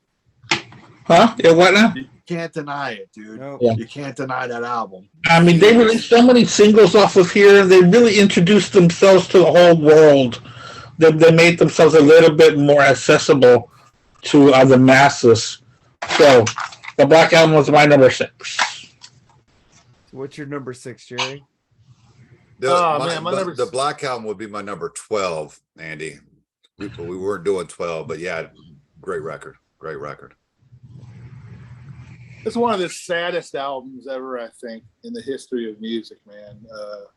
Was Freddie's Swan Song, man. Innuendo by Queen, man. Oh, great album. Yeah. Great What album. Also an honorable mention. That's an honorable Those songs, mention. those fucking songs still fucking affect. These are What a days great- of our lives. Show must go on. I mean, One of my favorite those Queen songs of all time. fucking Show Must Go songs On. tear Yeah. you up. I mean, they still tear me up on here, especially What's when I the watch that story video. about that song? Damn. Especially when I watched that video for These Are the Days of Our Lives. I didn't even recognize Freddie in that video, man. It was just so sad. Brutal, so sick. I mean, It was so but he- sick. it was I think just that's one of the greatest. I think that's one of the greatest last albums of a band. Like an actual, they went out with a great album. I mean, Yeah, and it there's been has some- posthumous albums after, like Made in it has- Heaven it and has stuff some, like that. But Yeah. As sick as he Queen was song. to put that performance on. Yeah. Oh, what They a had some classic Queen songs like Headlong and I'm Going Slightly Mad, But those, Yeah, it was Move. just so sad listening to some of those albums. I know it really should have made my list instead of an honorable mention as I think about it. I know, 'cause same here. What a Me what a too. great record. Innuendo in its own right. The title track. Good song. Yes. What a cool video. Yeah. The whole Ooh, I'm gonna play cartoony that thing on going on the Tuesday. whole time because he was so sick, Yeah. Man, amazing. God rest fucking Freddie Mercury. Jesus. Cheers, Freddie, man. They Fucking talked. They glorious. they Oh, told a cheers, story Freddie. about him recording. The show must go on, and he was weak, and they said take a break. He goes, no, I have to finish this album. Yeah. They say just prop him up with a thing of vodka and he'd go, man. Just go Yep. out as long as he could, man. Amazing. One of my favorite Queen songs. God. Yeah. And then we get to you, Al. What's your number 6? Well, most people will probably think this would have been my number 1, but it's not. It's Rush's Roll the Bones, Good album. number 6. This was when they were getting back to a more guitar based, starting with Presto, but it was still, and I like the album, but there was still like a tinge of disappointment in me, like when I got it, because I was really wanting Alex Lifeson to be fully back, balls to the wall, riffs and guitar, and it just was a little thin sounding for me, the album. But there's still quality songs. Dreamline is a great opener. Bravado is a great song. I never really the title track Roll the Bones, but although it's a fun song and it has the rap in the middle of it, it was always my piss break song at their concerts. If I got up, Get that funky beat. It's fun, different. if I had to take a piss, But it was he during that started song. going into the solos during that song, though. Sometimes Well, you know that. Come on. Ghost of a Chance, great song. Oh You yeah. know, even like there's a deep track, Neurotica. I actually like that song. Oh, It's great poppy, but it's really cool. Like I like the way the lyrical content is of that and stuff. And then Where's My Thing? The instrumental is a cool instrumental. It was cool that they got back to doing instrumentals again on this album after like not doing them for like 10 years. But yeah, that's Roll the Bones gonna be on number 6. I mean, I know people think it'll be number 1, but it's not top echelon Rush for me. So I can't have it as number 1 because there was more important albums for me in 91 than that. So that's 6. What's your number 6, Charles? Blood Sugar Sex Magic from the Red Hot Chili Peppers. Great That album. surprises me too, man. I always That's in thought my you didn't like that that's either. in my mention. You like it, Jerry? No. Oh, I love that record. Me I too. mean, it was that was like the summer album, man. Fucking give it away. What was Anthony Kiedis' line in Point Break? What did you say? It was real fucking iconic. That would be a waste of That's time. it. Yeah. Point Break. Greatest performance in a movie ever. I like Under the Bridge. I don't care what people say I about like it. Under the Bridge too. See, that song dropped huge while I was in basic training in 92. That had become very popular as a single leading up into the summer of 92, man. And I remember we had a Sunday where all of us guys, we had finished, fucking cleaning the barracks, we're all exhausted and we're all sitting around and it didn't matter what your race, your religion, your ethnicity, none of it mattered, man. We're listening to the radio. One of the few times the drill sergeant let us listen to the radio and Under the Bridge came on. And dude, all 32 guys in that bay were sitting on that floor, those freshly polished fucking floors singing fucking Under the Bridge, dude. Wow. That is always going to stick in my memory of a great time. That's a great record. Yeah. Great record. Well, yeah. Anything else? I never Charles? liked them per se, No. but I always had mad respect for them, man. So All right. And then we get to your number 6, Bushy. Oh, come on, man. You know me, I like country music. Garth Brooks, Rope in the Wind. There's just not a bad track. Against the Grain, Rodeo, What She's Doing Now. Dude, that's a heartbreaker. Burning Bridges. Oh, dude. Yeah. Dude, That's a Mama good Love song. Mama is my all-time favorite Garth Brooks song. It's the best revenge song you'll ever hear. Shameless, Cold Shoulder, We Bury the Hatchet. What a great tune is We Bury the Hatchet. Dude, it's talking about we've been fighting all day, but we fucking tonight. And Lonesome Dove is fucking beautiful. And come on, The River. What a great song. Played at so many weddings. Classic Garth Brooks. The last bastion of good country music was the early to mid, maybe late 90s was the last time country music was any good. It was good, yeah.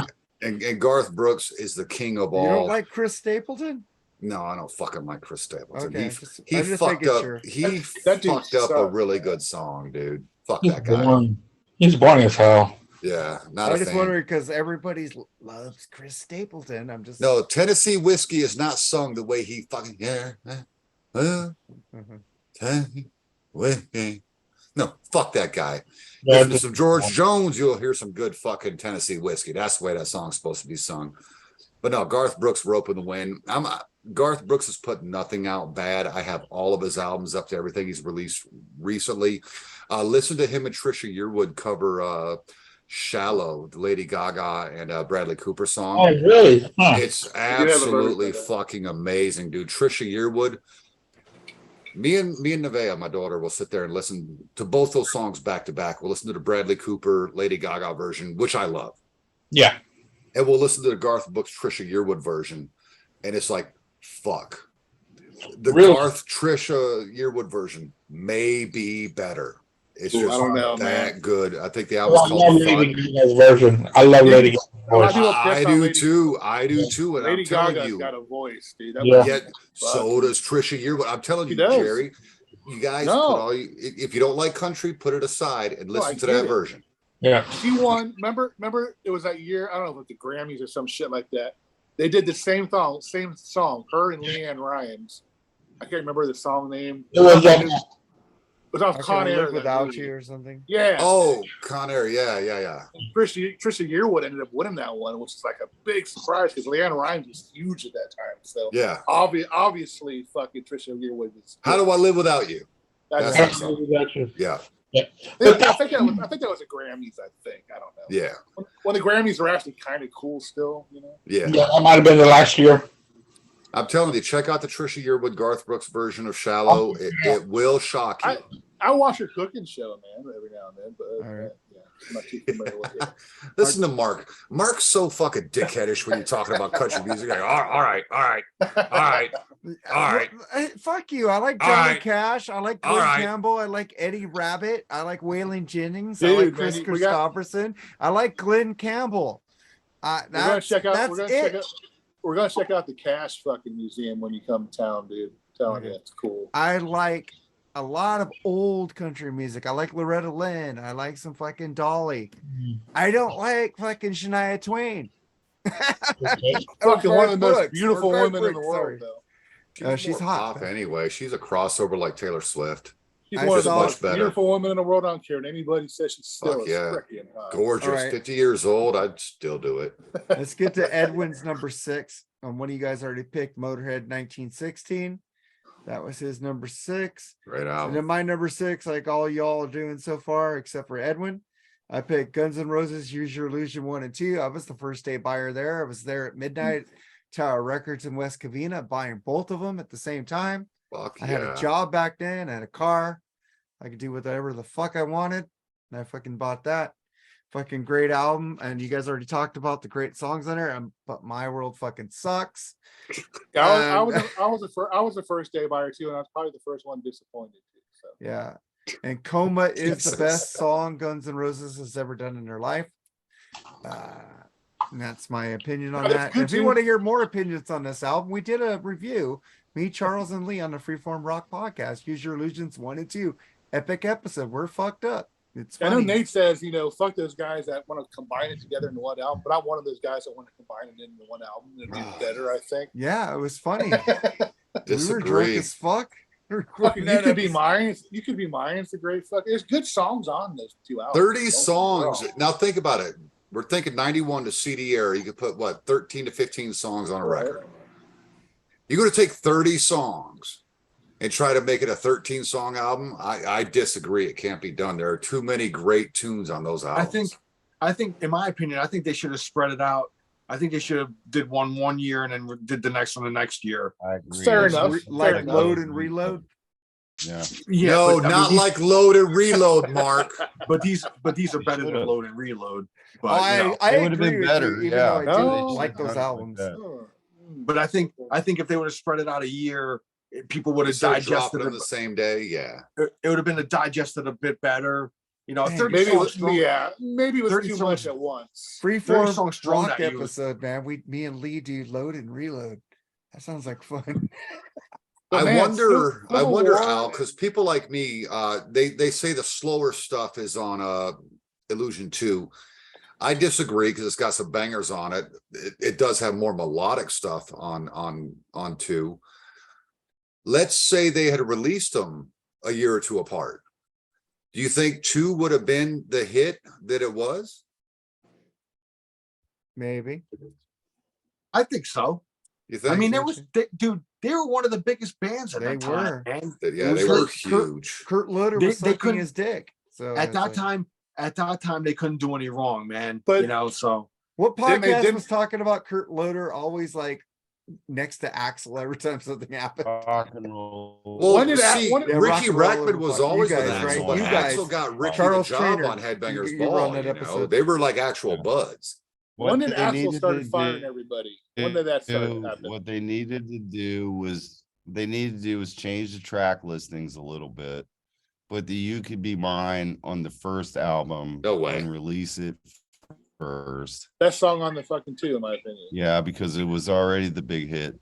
Terminator. Terminator Yeah. 2, yeah. And then just spread it out like load and reload. They were managed by Danny Goldberg at this point. When Izzy quit, their manager was fired. Then Danny Goldberg took over. He was an Axel Dick rider, so everything was about Axel. It was Right. over. The dream is over. GNR is Yeah. done, and it's Axl Rose's show now. But it was too much information at one time. But at that time in 1991, I'm with Bushy. You couldn't have told me anything. It was the greatest thing ever in history. Yeah. yeah, Nothing I better. agree. I was totally able to process all of that I ate information it up, too. man. I ate it I mean, up. come on, Pretty Tied Up. What an amazing. There Love are that song. some bangers on Illusion 2. I I know love it has. Locomotive. Locomotive. Oh, Yeah, it's so much good. Shotgun Blues, you know, or is that on the first one? Hey, no. But Breakdown was good. Right. That was a thrower. The Garden was something I wish they would have went down that road more. And That That was kind of very a- interesting. That was probably the most Yes. different song other than My Right. World. different But type you of know, song. come on, Faith No More was dropping hip hop rock songs and stuff like that. My World doesn't bother me as much as it does other people because I'm okay with metal and hip hop being mixed together because I remember Anthrax and Public Enemy, you know, so I'm okay Jerry's with blending those two favorite band. genres. But yeah, that man, great albums, and I'm glad to hear that Mark put them together too, Yeah. because those albums But, like, deserve to be together. There's just some serious clunkers on this. Like Civil War is a clunker, in my opinion. Are you, dude? Fucking I'm walking Knock the on fuck Heaven. away from this Knock- shit. A fucking clunker? Knocking on the Heaven's fuck? Door. That song sucked. That annoying phone fucking thing in the middle of it. I mean, That come was knock on on. That is door. not fucking Guns N' Roses, dude. Sorry, man. All right. Terrible cover. I agree. I'm the fucking weenie shrinker of the group. That's cool. I'll take it. But man, that album, good My stuff on. World fucking sucks. I would not agree with anybody that likes My World. man, Yeah, listen to the Freeform Rock podcast. Oh, come on. What the fuck was that beginning of Civil War, that woman talking? And Was that there's from a one movie? worse. There's one worse on Oh, Use Your come on. Illusion 2 than My World. My World is not even the worst fucking song. All right, let's Not keep it even moving. close. I get it, man. I fucking get it. I Get in mean, the Ring is the worst fucking song. You don't they've wanna- I know ever some done. bands don't Oh, wanna- I don't some think I bands agree don't wanna with you do on the that same on the album. episode. I liked it. but Civil like War, it. come I like on, Get in the man. Ring. It sucks. It's I so love Civil getting, War, I stupid. knock- love getting the ring. That fucking phone Dumb on as knocking on fuck. the door. Give me All a right. break, Hey, dude. let's- Didn't I let's- walk away on this bashing? No. I don't I want wasn't to hear no bashing. more. I was defending. Except my world. November Rain. Come on, Oh, man. okay. Great song. Come Hey on, Jerry, guys. let's I love get. it. Hey Jerry, let's get to number 5, man. All right. Go ahead. Hey, Sorry. Andy, what's your number 5? I hate to be the fucking the asshole of the group here on that one, but You want to know what my number 5 is? Yeah.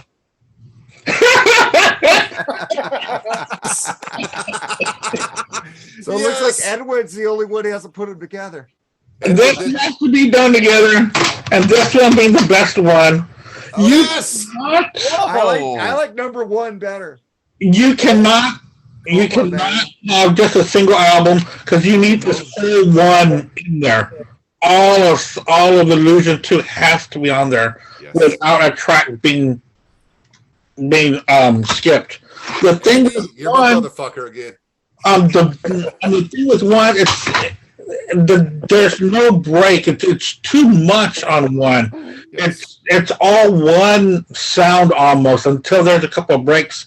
But there's such a big part of Use Your Illusion 1 where it's too much noise. Use Your Illusion 2, there's a lot of change. There's a lot of different types of songs on there that makes it a more complete album. I'm gonna go back to something that me and Mark agreed on a long time So ago. that's my number 5. You take away Appetite for Destruction. Oh my God. LA What the fuck? Every album better than Guns N' Roses. I take away Appetite for Destruction. That album's a fucking monster. Don't get me wrong. I love it to death. Dude. Guns albums have blown anything good. You guys Guns N' can't think out of the box. Come on. LA Gun. I don't agree with The that band notion. the band he had, I say it all the time, the band he had for Chinese Democracy was fucking awesome, dude. Yes. Don't get me wrong. But man, I don't The know. album's I never awesome. got the hype about Use Your Illusion. To me, it was just a fucking letdown, dude. And I loved Appetite. One of my top 10 albums, probably, in my opinion. Dude. But man, it was just such a disappointment. I just didn't. You're right, man. Nobody has to like everything. Yeah. That's True. It's But I okay. hate to be True. dick about it. I want to like it, man. I really do. And we don't have to understand it. I like That the was your London Because number. those two Boys, albums are right? amazing. That was your number 5, I Andy. just said My World, I would have your back. No, No, I'm with man. Andy all the way. Even my world. And works. there's nothing fucking wrong with loving that album. You want to step into my world. It's a so It's not- psychotic it's just- state of it was- yes. That's why Lee loves Bushy so much, Mark. It was just a letdown for me, in my opinion. They both like My World. Hey, Best so track on the so, album, My World. Gary, what's your number 5? We talked about already. Soundgarden's Bad Motorfinger, man. Yeah. Great album. Yep. Look, how can you not like Guns N' Outshine, dude? It's one of the Roses. best fucking Triple songs of Sub. that era, in my opinion, dude. Chris Cornell, fucking R.I.P., dude. One of the best rock singers in history. Yep.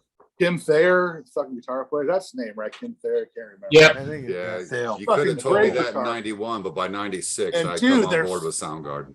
I couldn't tell you who the rhythm section is, dude. But the Matt drum Cameron? player Matt fucking Cameron. rule. Those two Ben guys, Shepherd. Cameron. different Ben fucking Shepherd. time signatures. Their time signatures are fucking, Matt amazing. Cameron's in Pearl Jam too. Oh yeah, but dude, Yep. fucking great band, great album, dude. Shut up, Nate. Okay, go ahead, give it to me, Nate. Come on now. No, he said Pearl Jam. It's your revenge. Oh, Eddie okay. Vedder is the what's his name? Matthew. What's his name? That guy. Huh. Matthew like McConaughey, what's his Creed. name?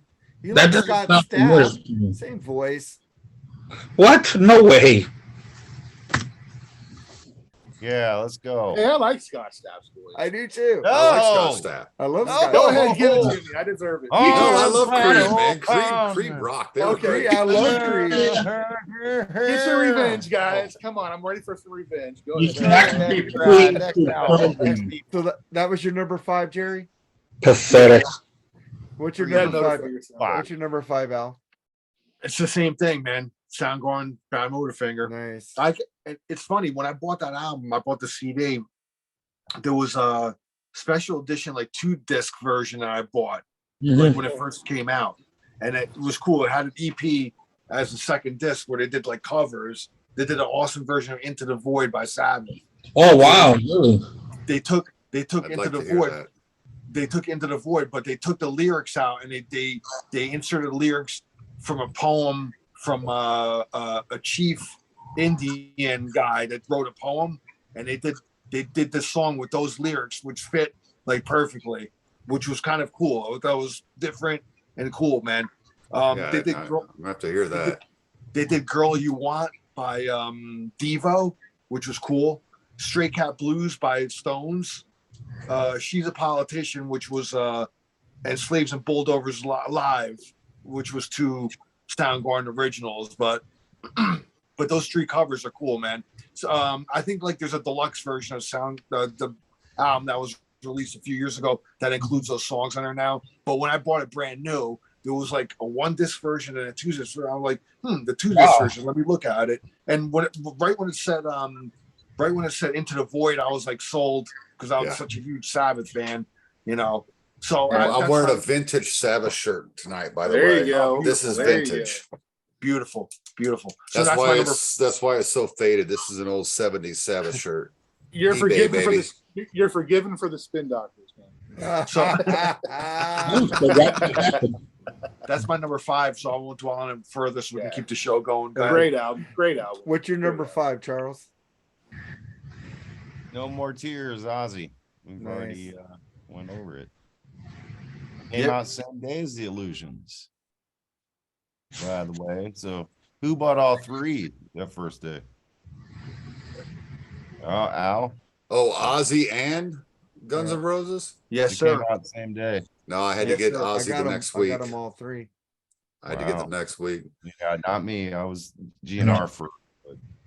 Yeah, I bought GNR first. Yeah, No me More too. Tears was a great album. Yeah. So That's what's it. your number? I got to say on that. What's your number 5, Bushy? My number 5, I'm going back to the hip hop era, man. This guy is my all-time favorite fucking rapper. Nobody could touch him. I liked him before I discovered NWA with Rhyme Pays and Power. Oh yes, Dude, I loved him. I loved the theme music for New Jack City. You know, the song OG. New Jack Hustler, Nino's theme. OG, original gangster, man. Home of the body bag, first impression, Ziploc. Dude, this shit was raw. The song original gangster, but the greatest song on this album, he actually uses a Black Sabbath riff. And this is why I knew that Ice-T was a metalhead. It also featured the first Body Count song. Yep. But Midnight used Black Sabbath. the song Black Sabbath. In the song. And it was fucking amazing. And it's really, and it takes you all the way back to 6 a.m. on either Rhyme Pays or Power. I forget which album that came off of. Ryan Ryan Pace. Pace, I think. Ryan Pace. Yeah. But it's all about, gang banging the whole night and shooting up and getting shot up and getting chased by the cops and finally getting home and everything's okay. Looked at my watch, it was 6 a.m. Takes it right back to the old school days. And this is probably, man, it's hard. Because Iceberg's a good album too. Iceberg's damn good. It's Yes. real good. And I like both versions. I like the version with Just watch what you say. freedom of speech. Just watch what you say. Yeah. Man, this album is so fucking good. It's got that girl try to kill me. That sounds so much. Dude, the girl tried to kill me with all that electric guitar and shit. Oh, man, it's so good. Yeah. That Sex Nasty shit. Home Invasion came out in 94. And it's an amazing album. And that's where the real 99 Problems came from. It wasn't that Jay-Z bullshit. 99 Problems is an Ice-T song. Fuck the Jay-Z. OG original gangster, man. It's hard. It's a hard choice, but it may be my all-time favorite Ice-T album. Like I said, it also introduced us to Body Count. Yep. And that shit fucked me up because at the end of the album, you got that shit ain't like that. It's real fucked up. And then, it just starts with, I'm like, whoa. I've been listening to a fucking gangster rap album the whole time. And now I got this hardcore music going on. What the hell is happening? Great album. If you've never listened to Ice-T, I'm telling you, he raps different than anybody else. And I know you probably saw him on Special Victims Unit and shit. Fuck all that noise, man. Yeah. Hey, he's awesome in that role, man. I love fucking Futurola. I like him a lot better in New Jack City. I ain't gonna lie. But fucking, No, but I got Iceman on cassette. I remember hearing body count for the first time, just sitting there like this. Yeah, dude, it was It holy fucking blew shit. my mind, dude. And it's white people. Fantastic.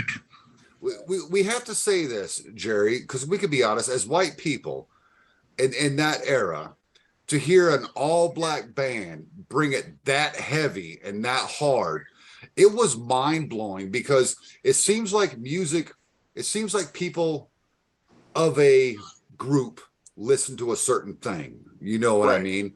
And it was so refreshing to hear someone from a different group bringing it just as hard and just as good, if not better, as the others.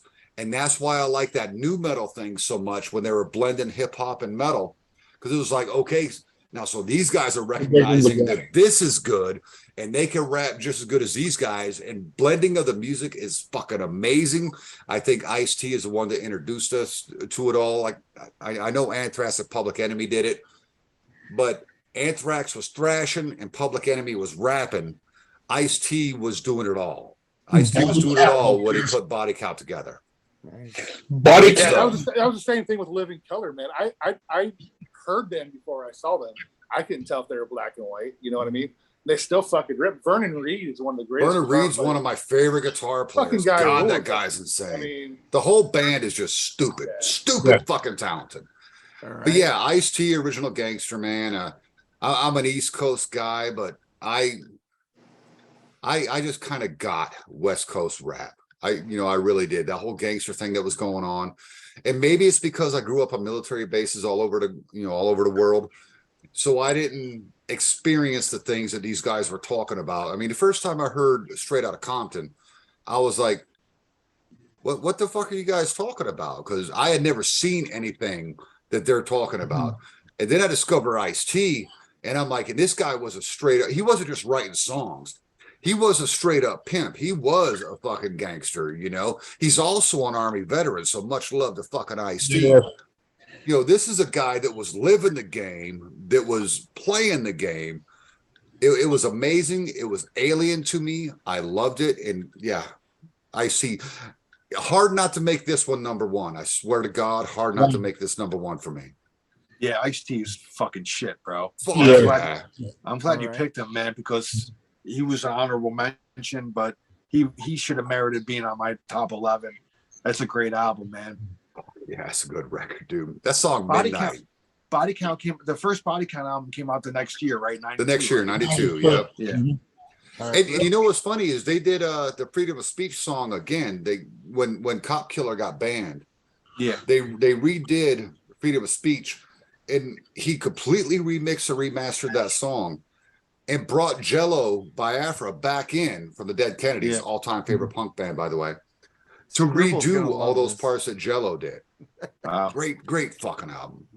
And it is funny because I like the censored version of the Body Count album and the uncensored. I love Cop Killer, but I love that version of Freedom of Speech.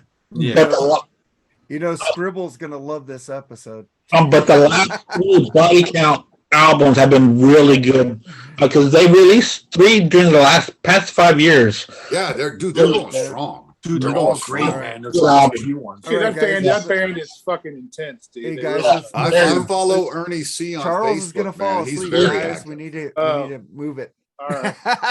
Come on, man. Look at him, man. He's passing out. Let's go. Sorry, Charles. Charles. Did we get? Now I gotta go work in 30 minutes. Yeah, we get Eddie's number 5, which is a Tribe Called Quest.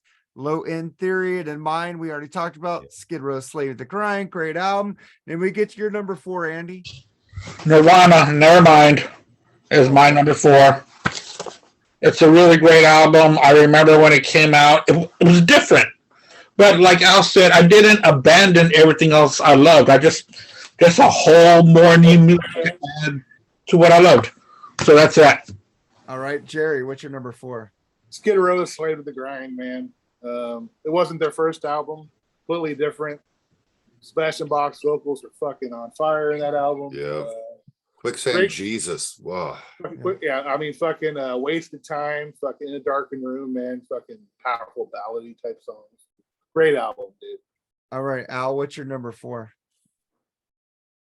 Low End Theory by the Tribe Called Quest, one of the greatest hip hop groups of all time. Yes. That album is one of the greatest hip hop albums of all time. I love the way they combine jazz and hip hop on this album. It's like you got your jazzy rhythms, dude, and I don't know. It's just like one of those you kind of lay back, lean back. You lean back in the car, you know, when you're listening to this shit, bro. Oh yeah.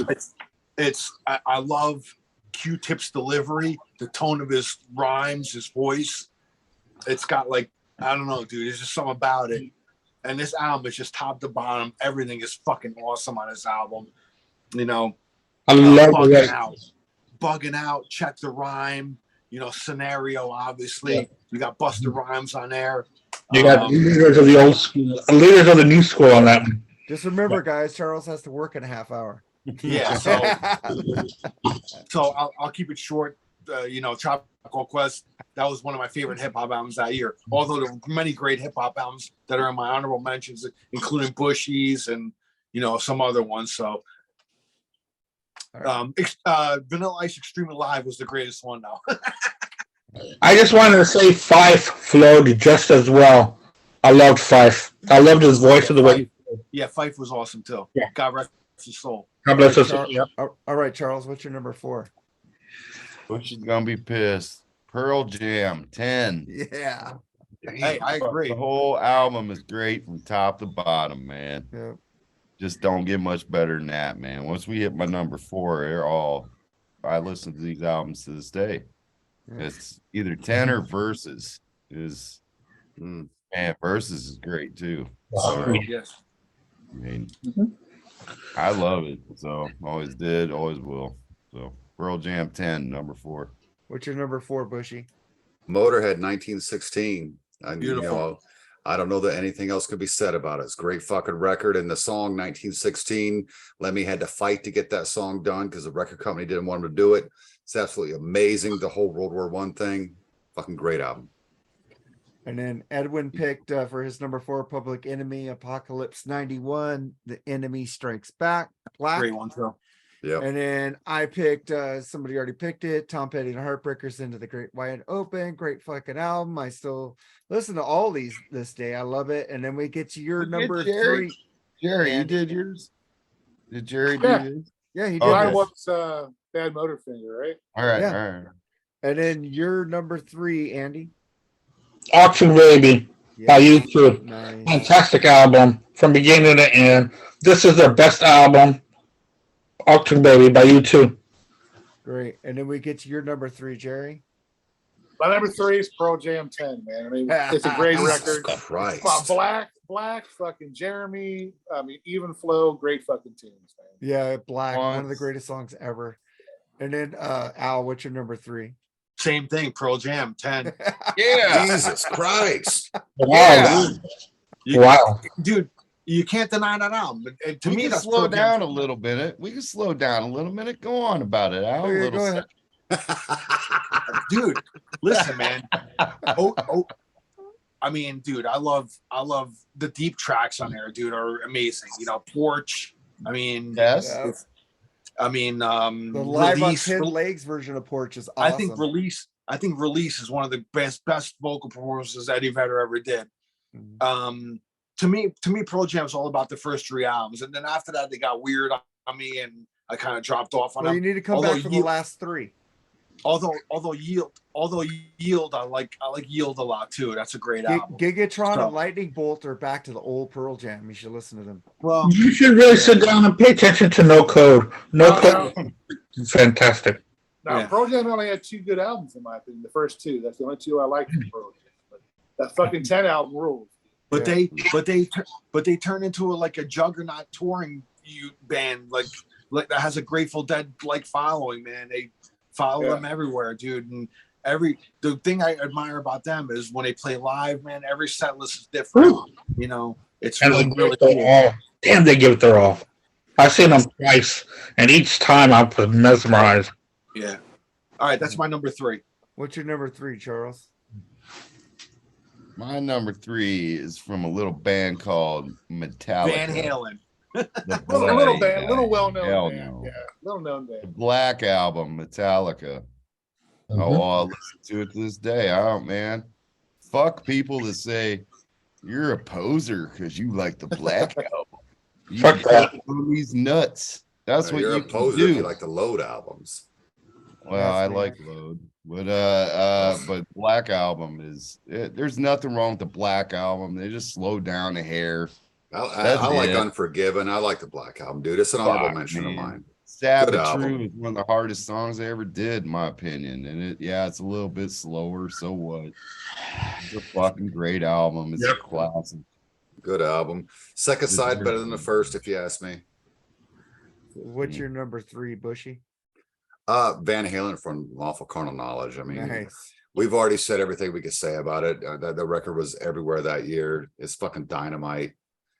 Sammy sounding, Sammy, because he's fucking awesome. And I thought, the guitars, they were crunchy as fuck. Great album. Great album. And then we get to Edwin's number 3, which is Overkill Horoscope. And my number 3 is one of my favorite bands of all time. Bushy doesn't like them that much. Tesla, Psychotic Supper. Wow, I thought that was gonna be your number 1, dude. I That's what I thought thought it was too. gonna be that or Rush. So Rush going to be number 1. Yeah, Rush is gonna be number 1 now. I didn't say shit. The Psychotic Supper, man, put this in your pipe and smoke it. Freedom Slaves. That's a great So album, many man. deep fucking tracks on their song on Emotion. Kind of goes on a little too long at the end. They could cut that fucking off and just end it. But it's like fucking great track for fucking Steve Clark from dedicated to him. Fucking, it's a fucking great album, man. From top to bottom, that album just fucking rules. I listen to that fucking I all agree. the time. I So agree. that's my number 3. We get you number 2, Andy. It's my turn now. Pro Jam 10. Jesus Yeah. Christ. It's a clean sweep, except for Bushy. Jesus Christ. One of the best albums I've ever heard in my life. Yeah. Wouldn't Project- that be awesome? if Nate pulled that out of his number 1. Just made me change the way that I was listening to music at the time. I actually like the redo version just as good. I got that one on vinyl. Yeah, that one's That good. redo one. Yeah. Yeah, so that's your number 2. So what's your number 2, Jerry? Ozzy, No More Tears, man. We talked about that album a lot, man. Yeah. Best album since Diary of a Madman, or Diary of a Madman, in my opinion. So All right. Did we get your number 2, Al? Metallica Black Album. Yeah. Nice. I saw them front row on that tour, Oh shit. Yeah. and Hetfield handed me a beer. No, of course he did. Because Al knows everybody. And Lars almost handed me a stick, but he handed it to the guy right next to me because I guess he felt sorry for him because he had an arm in a cast. He had a broken arm, so he went right to me, and then he kind of fucking went to the right, and I was like, "Fuck you!" You know what I'm saying? I'm Al, motherfucker. Yeah, that's right. I saw was- pictures of you when you were younger. You should have broke his other arm and took it. like that, man. That's my drumstick, bitch. But that's my number 2. What's your number 2, Charles? I'm the only one that didn't separate them. And Illusion one. Guns and Roses. Andy Use Your did. Andy Illusion. didn't. Andy didn't separate them. I Eddie did not did. separate them. No, Charles You got them separates them. together. I Oh, separated. I think No. Oh, he Charles took separated. Illusion 2. Gotcha. Or Eddie took Illusion 2. Use Your Eddie took Illusion Illusion 2. 1 at number 2. Nice. You got Coma. Yeah. You got The Garden. You got Back Off Bitch, which I love. I love it. And Dead Horse, I love off that record. Double Talking Motherfucking Jive. Holy shit, what a fucking song. Straight up Izzy, just madness. Love it. Yeah. Best of the 2. Use Your Illusion 2 had way too much filler and blah blah. But Use Your Illusion 2 will end up being an honorable mention for me at best. Oh, wow. Okay. Use Your Crazy. Illusion 1, I really enjoyed it and still do to this day. So Nice. Okay. I agree Number with you that that's the best album. Bushy, what's your number 2? Number 2, man, this hasn't been mentioned at all, and fuck you guys for not mentioning it, man. Stevie Ray Vaughan, The Sky is Crying. Oh my God, his Jimi Hendrix cover of Little Wing is fucking amazing. The It is. title track is awesome. Boot Hill's great. That was an honorable mention. Shitless Con Carne is great. I love Life by the Drop, that acoustic thing. that was recorded at the end of his career there, because this was recorded from like 84 to 89. Man, it's an absolute great album. It's funny because last night I was able to mention his first album, and here I get to mention his last album. I tell you what, of all of his albums, this is my absolute favorite. Those are the only two Stevie Ray Vaughan albums I have on vinyl. Nice. Texas album- Flood and The Sky is Crying. The Sky's Crying was released posthumously, right? After Yeah. he passed, right? Yeah, it was like a few months though. It wasn't that far. It Did the was same real thing close. happen with his brother album, you know, Family Style. They had the Jimmy Vaughn and Yeah, that his was album. right after. Yeah. Yeah, after Yeah. his death also. Yeah. Yeah. That was a good I got album. that one on CD too. Is the family tradition, I think. So that's your number 2, Bushy? Yeah, man, Stevie Ray Vaughan, The Can Sky I- is Crying. That's like one of my honorable mentions, but I'll recommend another Stevie Ray Vaughan. If you never heard it, get the live at Carnegie Hall. Fuck album, yeah. man. Fuck yeah. Yeah. Love I've heard it. Don't have it anymore. I used to have it back in the day. I don't have it anymore. I'm trying to rebuild my collection. Yeah. Then we get to Eddie's number 2, Melvin's Bullhead. Cool. The Velvet. Wow. There's a band I never heard. Yeah, of. well, Eddie's smarter than all of us, man. No, he's not. No, he's not. I've done a couple shows with him. No, he's not. He just sounds smarter. Oh, He uses words. He's got that fucking that black. What's that black whiskey? He's always drinking the black one. I don't know. Hey, we're not being racist here. What are you doing on this show? I'm not doing No, this kind Johnny. of show. He drinks Doesn't Johnny like Walker Swedish Black, people. man. Doesn't like. Johnny Walker Black. Jesus, I'm Johnny not coming Walker back Black. here ever again. I ain't no fucking the name we shall not name, but mine's a Black album, Metallica. funny. You guys already mentioned the Black album. I love Of Wolf and Man, Through the Never. Fucking, it's a great hard rock album. It's not thrash, but it's fucking great hard rock, and it is The way non- better than Load and Reload. The non singles on there are great, dude. Yeah, Through the Never, yeah. Wolf and Men. You yeah. The B. I used to have the B side of one of the things where it had the Stone Cold Crazy. Don't tread cover. on me. That was awesome. That's my shit, right? Tread on Red Me was Fan. awesome. That was Red Fan was on one of them. I think. Yeah, No, they that had was- great B sides out Red the Black Fan- album. Yeah. Red Red Fan Fan was was on, from the one. Justice for All era. Yeah. Well, And they okay, you're released right. them all in Garage Incorporated, so that was cool. They did that Queen cover with the Enter Sandman single. Stone Cold Crazy, yeah. I Stone bought Cold the Crazy. import at Tower Records in Hollywood to get that fucking Stone Cold Crazy fucking cover because I thought that was amazing. Yeah, because you had to get that on that Rubiat, the Electro. Yeah, I didn't want 40th that. anniversary. I found out it was on the import of the CD single, so I Exactly. went and bought that at Tower Records. Yeah, Yeah. fucking jammed that shit, and then it came out on Garage Incorporated. I was like, yes. Yes. Yeah, Garage Inc. was great, man, because you got everything compiled onto one album. Yeah. Yeah. So that was my number 2. So what's your number 1, Andy? The first time I heard this album was in 1991, and it blew me away. There was twists and turns in every song. You didn't know what was coming next first time you heard it. Blood Sugar Sex and Magic by the Red Hot Chili Peppers. It was so unpredictable. You didn't know which way this band was going to go. The only gripe I have about this album was that it might have been a little bit 15 minutes too long. But Under the Bridge, it was cool to hear the story that Bushy was talking about. But, you know, Under the Bridge was so overplayed on the radio. But when you hear in the context of the album, it's perfect of where it flows so great where they place it. This is a fantastic album. It's One an of the honorable wor- one of mention the- album for me, Andy. Because That's my number one. There were so many hard things to choose, but yeah, that's actually the only Red Hot Chili Peppers album I like. Ooh. Oh, really? Wow. Hey, Jerry, what's your number 1? One of the worst Weird Al Yankovic covers, by the way, was Under the Bridge. Give it away, actually. The number 1 Metallica Black album. Dude, come on, man. That's fucking the best album of that year. I mean, Right on.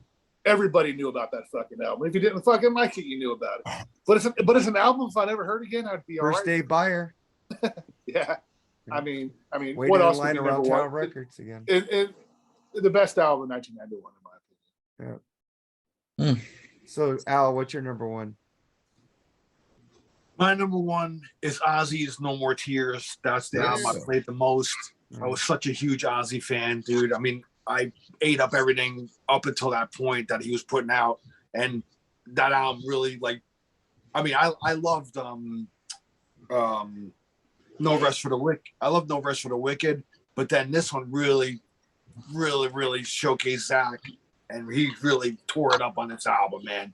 His tone was great on here. Everything, man. I mean, Zombie Stomp, AVH, Road to Nowhere, SIN, you know, Desire. I mean, you can't. There's no filler on here for me, man. So that's my number one. Great album. So what's Great your number one, Charles? I saw My number and I saw, one. and I saw them. I saw them on this tour, not at Madison Square Garden, but not the big room at Madison Square Garden. I saw them in the. It was a theater part called the Paramount. The Nice. Paramount at the time. It used to be the Felt Forum. Then it became the Paramount. And Prong opened up for them, which was really cool. And that kicked ass, man. That was a great show. Sweet. So what's your number one, Charles? My number one would be Bye Bye Trickster, Bye Bye Warrant, Bye Bye Firehouse, Bye Bye all that crappy fucking hair metal bullshit that was garbage. Not the good ones, Bushy, but the crappy ones. I like Firehouse. Nirvana, never mind. It was one of the biggest albums that it changed the fucking world, better or worse, whether you like it or not. It changed fucking music. Mhm. It's I on a cannot plateau disagree. like it's on a plateau of like Sergeant Pepper's. It's on a I was plateau of about to say that. albums that just changed the whole fucking. What a way tone to of sell it. music. Oh. Whether you liked it or not, I'm not trying to say you like that. It just you cannot deny it. No, and I hate having Changed to, everything. I hate having to say that with the Beatles too. God damn it! Well, I know, but it changed everything. Yep. No, I hear And you. I understand. True story. And if nothing else, I mean, okay, the good bands adapted and overcame, and they Ouch. used like They got rid of the bullshit. They did. they do Def stadium Leppard. tours. The shitty bands play rib joints in the end. Hey, Mark. Def Leppard came out with slang, so I don't want to hear it, man. Well, after Fuck Def slang was Leppard. good. Trickster. I like So, most of slang. Nirvana's just it was a cultural phenomenon. It It was. was. Absolutely. I Agreed. bought it. I own Agreed. it. I don't listen to it as much as I used to. It's okay. I'm just burned out of it. It's just a great fucking album. And then I read the Three-man lyrics band. and I go, another this sounds 3-man like- band. I always throw love to 3-man bands. Oh, Period. Rush is the Me best too. one ever. And it's so right that you compared it to Sergeant Pepper, because just like Sergeant Pepper, it broke down the gates to say it's okay to do whatever you want. Yeah, it Yeah. just changed. It changed everything. Yeah. And, Yeah, it was. and even though I love Guns N' Roses, they became passe almost overnight.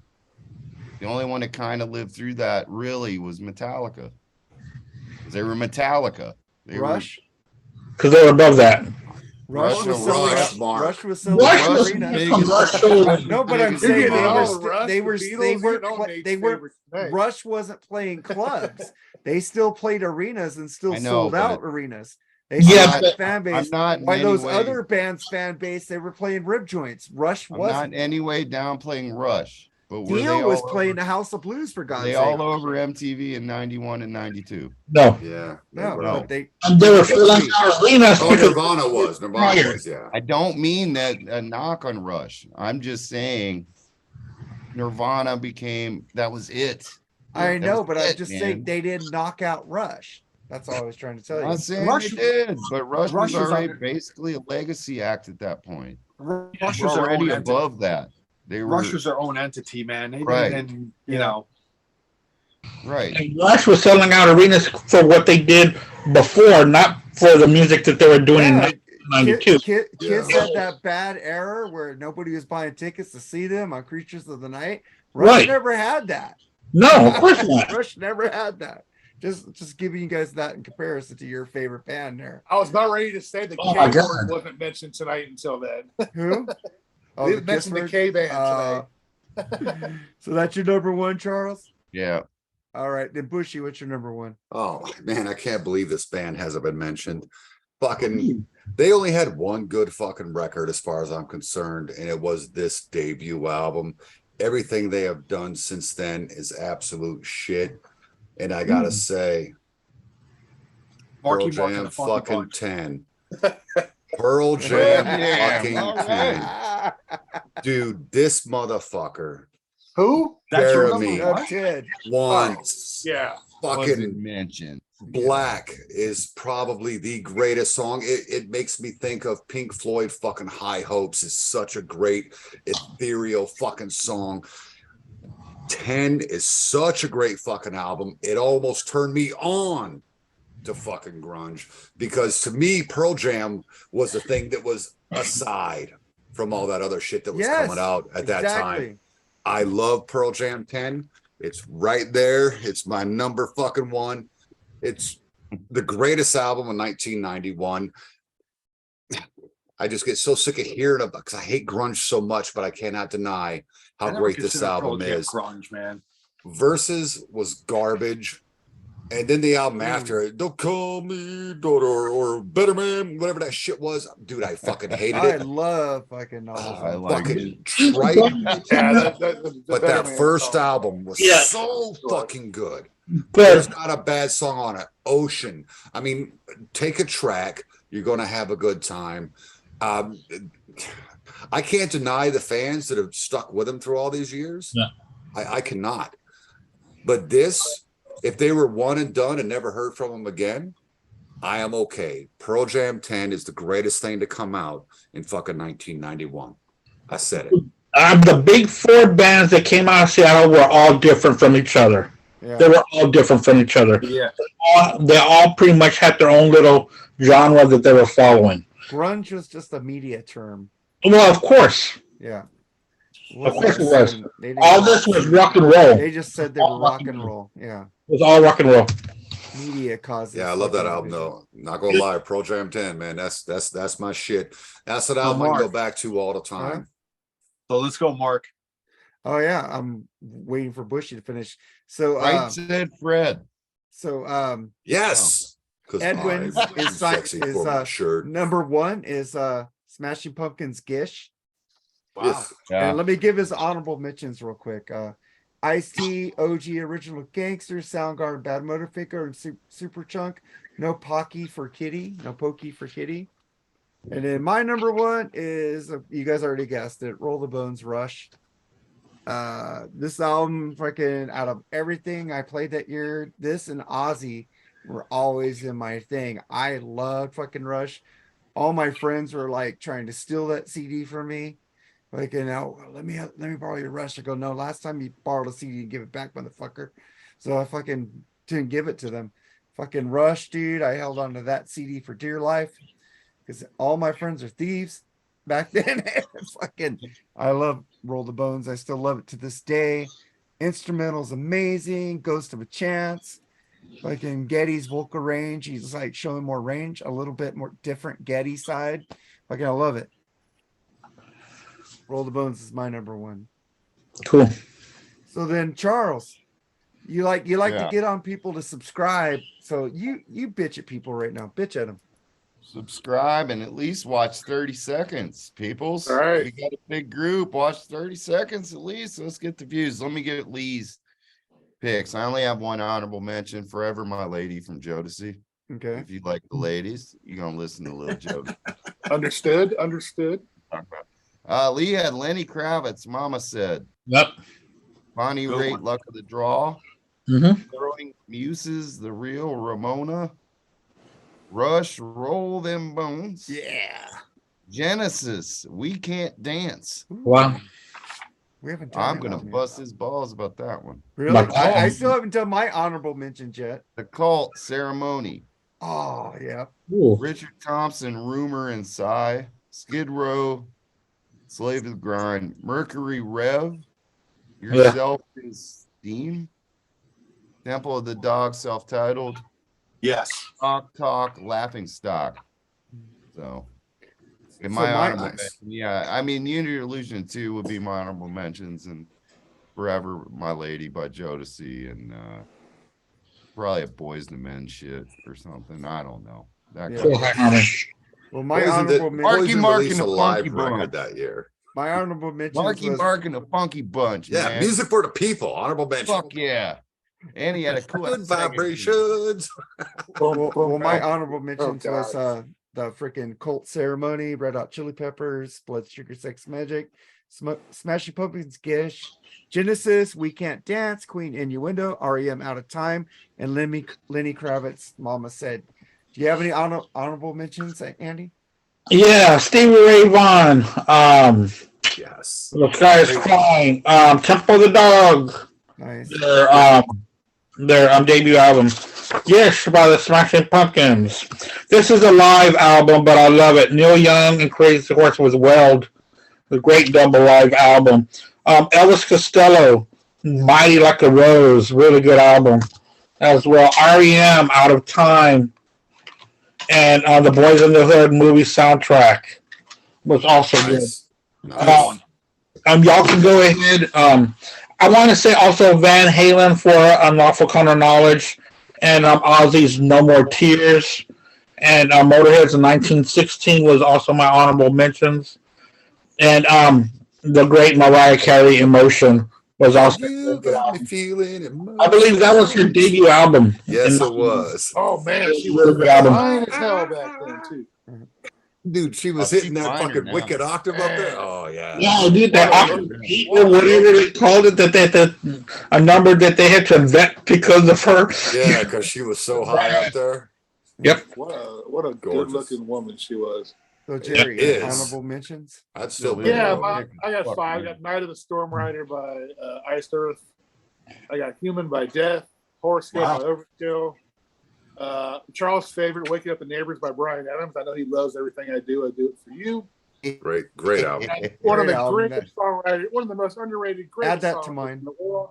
Laughter and Lust by the great Joe Jackson. Great fucking. Ooh, nice one, Joe Jackson. But What that's my about you? honorable mentions. What about yours, Al? I got Sting, The Soul Cages, Good album. Saxon, Solid Ball of Rock, Saigon Kick's first album, Boogie Down Productions, Live Hardcore Worldwide. I love that album. KRS One, the Blueprint. Fuck yeah. Roxette, Joyride. Thank you, Al. I love fucking Roxette. Yeah, do. I mentioned earlier that was my honorable mention. So Oh, one of my favorites that it almost made my top 11, and I love this band, Primus, Sailing the Seas of Cheese. I'm surprised it wasn't top 11. An underrated Foreigner album, Unusual Heat. Oh, I like I that love- album. That's a good album. Naughty by Nature's first album. Let's Got see the what else. OPP album. Got the OPP album. Yes, yeah, yeah. Public Enemy, Apocalypse 91. Oh my God. Ugly Kid Joe, As Ugly as They Want to Be. I missed that one. Corrosion that of album. Conformity. Corrosion of Conformity. Oh Blind. yeah, COC man. Yeah, good choice. Black Sheep, A Wolf in Sheep's Clothing, which is a great album. And I think that's Live Mental Jewelry, Live's first album. yep. The Smithereens, Blow Up. Got their great second album. one. Right And, I know Charles loves that album. And a band called, a real good band, hard rock blues band, Driving and Crying. Ooh, Yeah. Drive Me Drive Me Courageous. Courageous. We did a Yeah. review on that on the Freeform Rock podcast. Check it I out. Great completely band, man. Great forgot. underrated band. I completely forgot. I got one more. Cypress Hill's debut album, Cypress Hill. Cypress Yeah. Hill. Yes, Cypress Hill. Forgot to say that. Cypress I Hill. got that one too. Yeah, the funky feel ones. So Charles, you already did your honorable mention. Yeah, I didn't have a lot of time to put many together. I was busy at work throughout the week. So Okay. So Bushy, honorable mention. I'm not going to mention any of the ones that I've mentioned throughout the show because I've mentioned a lot of honorable mentions and they're still on this big ass piece of paper. But Ugly Kid Joe, As Ugly as They Want to Be. That's a great one. Brooks and Dunn, Brand New Man. Oh man, yes. EMF, Schubert Dip. Good one. Boys to Men, Cooley High Harmony. Yep. Alanis Morissette, Alanis. White Lion, Main Attraction, Roxette, Oh, yeah. Joyride. Great White, Hooked.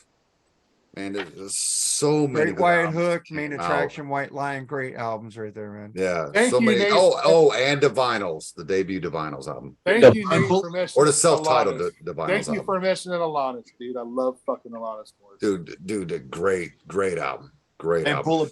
Bullet Boys Freak Show. Oh, that's a great album. And check out the London Choir Boys. if you have. THC Groove, man. That's That's my a great song. That's my jam. And Kiss Unmasked. All right, That man. album sucks. We want to thank you guys for being on the show, Andy, Al, and Bushy. Bushy, pimp your shit. Oh, the Plug Podcast, Music and More, Bushy Metal Mike. We should be recording this weekend. God knows we've both been so busy. And thatmetalstation.com, Big Bushy Power Hour it's switching to every other Saturday. I'm gonna be working on Saturdays. So it's every other Saturday. I will be on this Saturday, 10 a.m. Eastern. Lots of hard rock and heavy metal. And man, I like so much stuff. You never know what's going to happen. You got to get in the chat room, though. If you don't get in the chat room, I'm just going to play straight hard rock and heavy metal. My weekend crowd is very different than my weekday crowd was. My weekday crowd, I can get away with a lot of pop music. Seems like the weekends, they just want to hear rock and metal. But I'll play whatever the fuck you want. If I got it, I'll get it on for you. Check it out. Yes. Cool. All right. Al, you have anything to pimp? No, just go to my Be Cool Be Podcast Facebook page and YouTube channel. This Sunday, my wife and I are going to go see John Waite in concert. Oh, yeah? Which should be pretty cool. Another one of And, Charles' favorites. I know. He loves the babies, man. It's a bad English. Bad English. It's gonna be it'll be a fun show. Nice night out with my wife, so it'll be cool. Yeah. That's my Nice. weekend. Yeah, see you, Spot. All right, Andy, pimp your shit. Yeah, next Wednesday on the Blackspinner Music Podcast. There was so much stuff going on last night, so I'm not too sure who wants to join, but it's going to be the vinyl battle. It's I'll going do to be okay, cool. It's going to be Ozzy's Bark at the Moon versus Born Again by Black Sabbath. We'll go track by track and pit one song against the other. We'll come up with a winner at the end. So that's my one. I'll let you know on Monday, Andy. All right, that's cool. I am free definitely Wednesday. in. I'm there. Okay, and Al, Mark. Yeah. I don't know yet. My wife is wanting me to take a break. Okay, and I really don't want to ask too much of you, Charles, because I know that that's your time to sleep, and I know that's your time to rest. I'll let get back to you. All right, that's fine. And then at the end of the month, it's going to be the new segment. I'm going to talk about the new albums that came out in the months of January 2022. Cool. Nice. Okay. And then if you guys want to check me out, I'm on Freeform Rock Show on thatmetalstation.com with Bushy. Another good Okay. show. He's Yeah, there. fantastic. Metal Mike show on Fridays, Brian Davis on Wednesdays. You got fucking Sarah's back fucking almost every day lately. So she's doing good. Sarah's awesome because Sarah plays stuff that nobody knows. She's called the queen of the underground for a reason. It's all underground bands, but I'm telling you, she only plays radio quality music. That means if you were to turn to your FM dial, no matter what your genre is, it's got to sound that good, and she does not disappoint. Pick your genre. She starts off kind of easy, and then by the end of the show, she's death metaling the fuck out of you. She does a great show. All right, man. And also check out the Freeform Rock podcast on every Friday and Saturday on YouTube. And this show, man, we need you guys to subscribe. We got 206 now. Charles picked one up today. I saw that. Good job, Charles. We need more subscribers, man. Tell a friend like Alpha Beta, and we're doing the shit for free, man. So just share it. Watch that. Like Charles says, 30 seconds. Jerry, you got any last words? Yeah, I guess I can announce this now. I think we agreed on what we're going to do next week. We're going to do the Ultimate AC/DC album next Thursday, I think. That should be a lot of fun. And anybody who wants to join us on that one, please let us know. I'll join in on that. Yeah, I'm going in AC/DC. that's going to be a Yeah, me fun too. one, dude. Yeah, so that's what we got going next week. All right, man. You guys take it easy and goodbye. Hold and on, see- hold wait, on, hold on. Do I not get credit for talking all that shit about Pearl Jam and dropping it as my number fucking one? Come on, baby. It was a surprise. That really was. That was surprising to me, man. Oh no! You know. Somebody called it. Watch, Pearl Jam's gonna be his number. Who I called did. it? I said it's Yeah, gonna be Jerry number called one, it. man. I thought it was going to be Vanilla Ice's Extremely Live. I know. No, if it was his first album, it could have been. If it was to the extreme, I'd have been all Hey, over listen. To the extreme had some kick-ass bass in that. I used to bang that shit in my car, it. man. Great album. Play that fucking music. Fucking come on. No, that shit was too fake for me. Couldn't do it. Cool as ice, bro. Yeah. You know what? Robert Van Winkle, was that his name? Yeah, I did Go see. Ninja, go Ninja, go Ninja. I did see him perform at a halftime show. I went to a Texans game, and he was a halftime performance. Well, he's he's performing. Definitely had to be the best part of that game. Well, he's performing. He's He was. performing with Cody Bad. Go Ninja, go! You know, he reacted. Fucking. I tell you what, Jim Carrey's best version of fucking Vanilla Ice on In Living Color was fucking classic. Dude, that was a great. Oh, that was classic, man. Yeah. Yeah. All right, Anyway, fellas, Mark, I I gotta keep wrap trying to this up, end the show so Charles can get to work, and you guys just Okay. keep going. Okay, man. Check it Sorry, out, Charles. I tried. It's all right. We're good. All right, guys. Thanks for you having me on, Mark. This was hard, man, but it was a lot of fun. All right, man. Thank you guys for being on here, man. See you guys next week for ACDC. And man, let's get the fuck out of here, man. Let's go. Peace. Later, guys. Good night. Have a good day, Charles. Have a good night. Yeah, Charles. Have a good day at work.